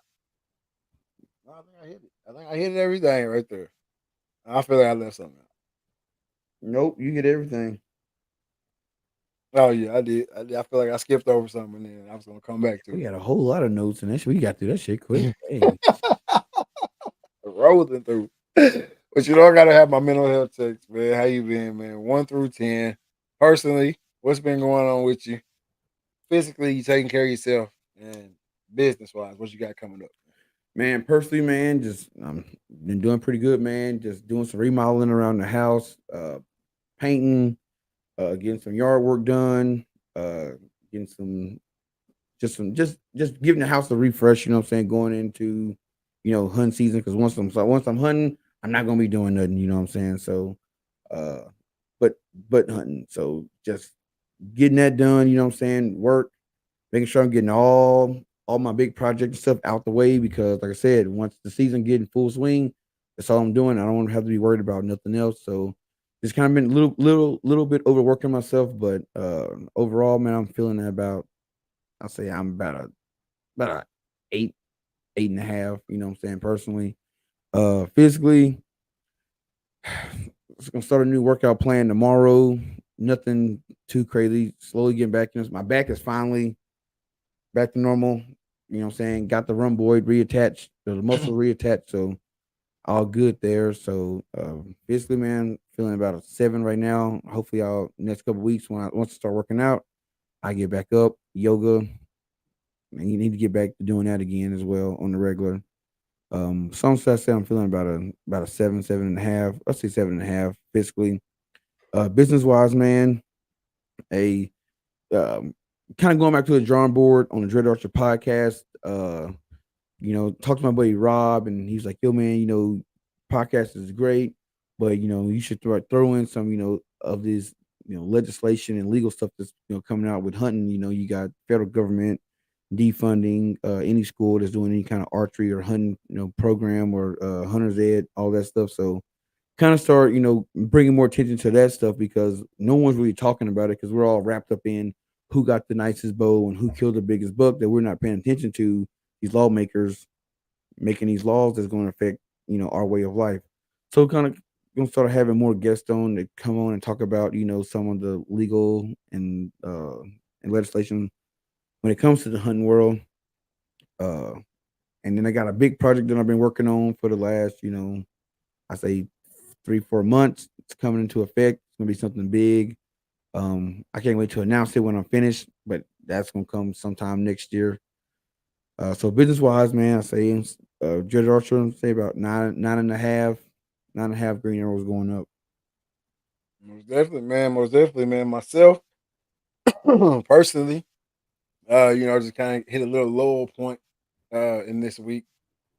A little low point. Uh, changing job fields, you know what I'm saying, and really getting out there and getting it. It takes a little toll on you sometimes, I guess. And today was one of them days. So I've been a little down, a little bit on the personal side, but I got nothing to complain about. Family's healthy. Um, we leave for the DR next week. Um, I didn't even think about that. We're gonna have to do the show early. I know, Leave for right? the DR on Wednesday. So yeah, leave for the DR next week, man. Ready to get out there and kind of just unplug and just chill. Um, physically, I say about a 7, 8 on the physical scale. Not too crazy. Still on the recovery um, from the heat exhaustion. I did get out and play some pickup basketball. I got invited to a little run. Shout out No Cherry Picking, by the way. My boy Reg over there, No Cherry Picking, man. They invited me out. I went out played some basketball with them. Played about 4 games, full court, running up and back and forth with some real deal, hoopers. Uh, and I felt good. You know what I'm saying? Running up and down the court. Obviously, I was tired. I'm out of shape, but I felt good, man. I didn't miss a shot either. You know what I'm talking about? You called me talking about some. I still got it. Still got it, I gotta baby. get back in shape. Sharpshooter, man. So I banged a bunch of Shoot threes. that, Mr. Barry. Hey, for real, man. Hit a little game winner in there. I'm like, okay, I got a little juice in the tank. But no, man. So I say about 7.5, 8 right there on the physical scale, man. And business wise, just steadily doing it. Had a little photo shoot / video shoot tonight with the Little League football team. That's gonna turn out to be some dope stuff. Shout out my super producer Cam, man. Uh, invited me out to Queen City, man. Took some pictures and video for them last Friday. They came out stupid. Wrapping up some stuff that I did for their band uh, while I was out there. So just pedaling along, man. Just making it work, making it pop. We on episode 29 right here, ending up season 5 here soon, man. Can't complain at all. On the business side either, man. 7.5, 8 on there as well. Um, Want to see a little bit more of what I've been up to, man. Get over to Nicholas Reed Photography on the Instagram. Starting to get that thing rocking over there and rolling. So we just still rocking and rolling, man. Still having our way with this stuff. That's it. Hey, and while you be in the DR, I'm gonna be in Boulder at the Colorado State game. When nobody asked me, he said, "Hey man, you wanna go to the game?" I'm like, "Shit, yeah." I was like, "You know anybody else want to go?" Like, shit. Hey, we gonna be on the 16th. He's like, I'm gonna be in the DR. Like, oh man, Man, it'll be lit. It will be lit. I need some press passes. I need sideline access. I need to be able to snap something up while I'm there. But no, I do got to catch a game. Obviously, the TCU game would have been the easiest one to catch for me. But I do need to catch a game. I want to see it. I want to feel the atmosphere. I want to see what they really got going on. and we right by the student section. We yeah. right in there. We gonna be in that joke alive. It's gonna be lit. You gonna have to buy a jersey now. Who? You. I get a t-shirt and a hat. I get a t-shirt. I ain't wearing another man name on my back. I'm actually. Here we go. Here we go. Like he ain't wear throwbacks. No, I might get a jersey if they got one I like. Actually, I do want number 36 Wilkerson because he just remind me of me just when I played, and he remind me of a shorter Ricky Williams. Yeah, that boy Wilkerson, he gonna have a nice game against the Huskers. The Huskers in Nebraska. He said gonna break out the Navy jersey. No, Hey, I got them all in my house. Nick got them all. Yeah, I got them all in my house. Yeah, got them all framed up and all that shit, all his house, like he played over there. You ready? Got to, man. Got the cave looking right. But before we get out of here, man, you got any last words for the people? You know what I'm saying? I'm gonna stay on my same tip as last week. Hey, it might be September, but I promise you, September gonna fly by, October gonna fly by, November gonna fly by, December gonna fly by. It always do. Last quarter of the year, if you plan on doing something, don't wait till the new year to start. Start planning now. That way, January 1st, you hit the ground running, get your shit in order. If you need a certain amount of money, start saving now. If you need some equipment, start getting it now and get all your shit in order. That way, when it comes time January 1st, you go live with it, whatever you're doing.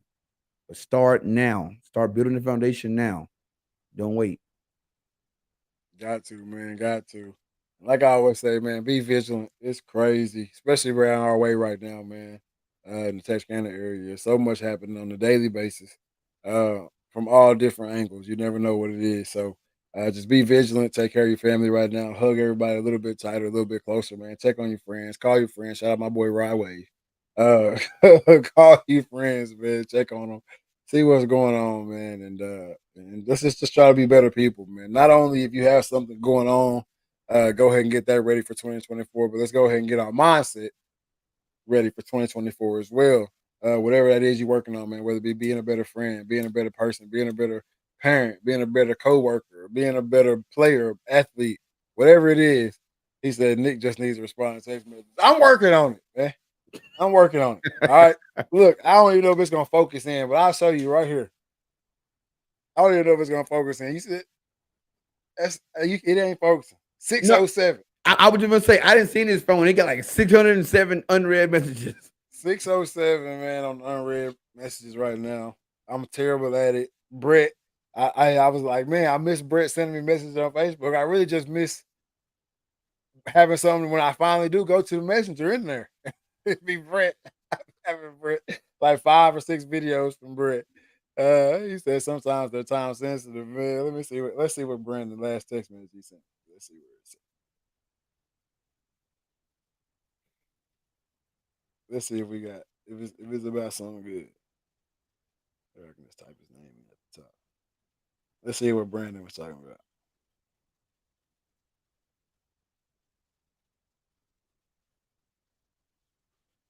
Oh, he said you want a dove hunt Saturday morning. Let me know we're going. Oh man, yeah. Hey, my B. Hey, my man, my boy trying to go get on them doves. Hey, what did y'all get any? Did y'all get any? Y'all kill anything?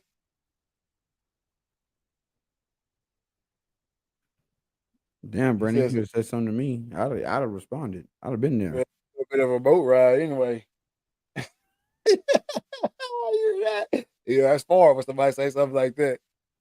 He said they got 20, and we on here saying nothing illegal. I don't know what the dove limit is, but that sounds like a lot. Yeah, but if you got a lot of people, then it don't matter. They cut corn in all the fields out there, and he's seeing dove everywhere. A little bit of a boat ride, which gives. Hey man, hit me up on the next one, man. I'll get out there one time for the one time. My V on the no text bet. But yeah, man, it's tough for me on the phone, man. Call me. That's all. I ain't gonna lie to you. Call me. For sure. But man, with all that being said, this is season 5, episode 29 of the Reed Talking Listen podcast. I'm your host, Nick Reed, along with my brother and co-host Trey Reed. Killer Cam on the ones and twos. We are out. Peace.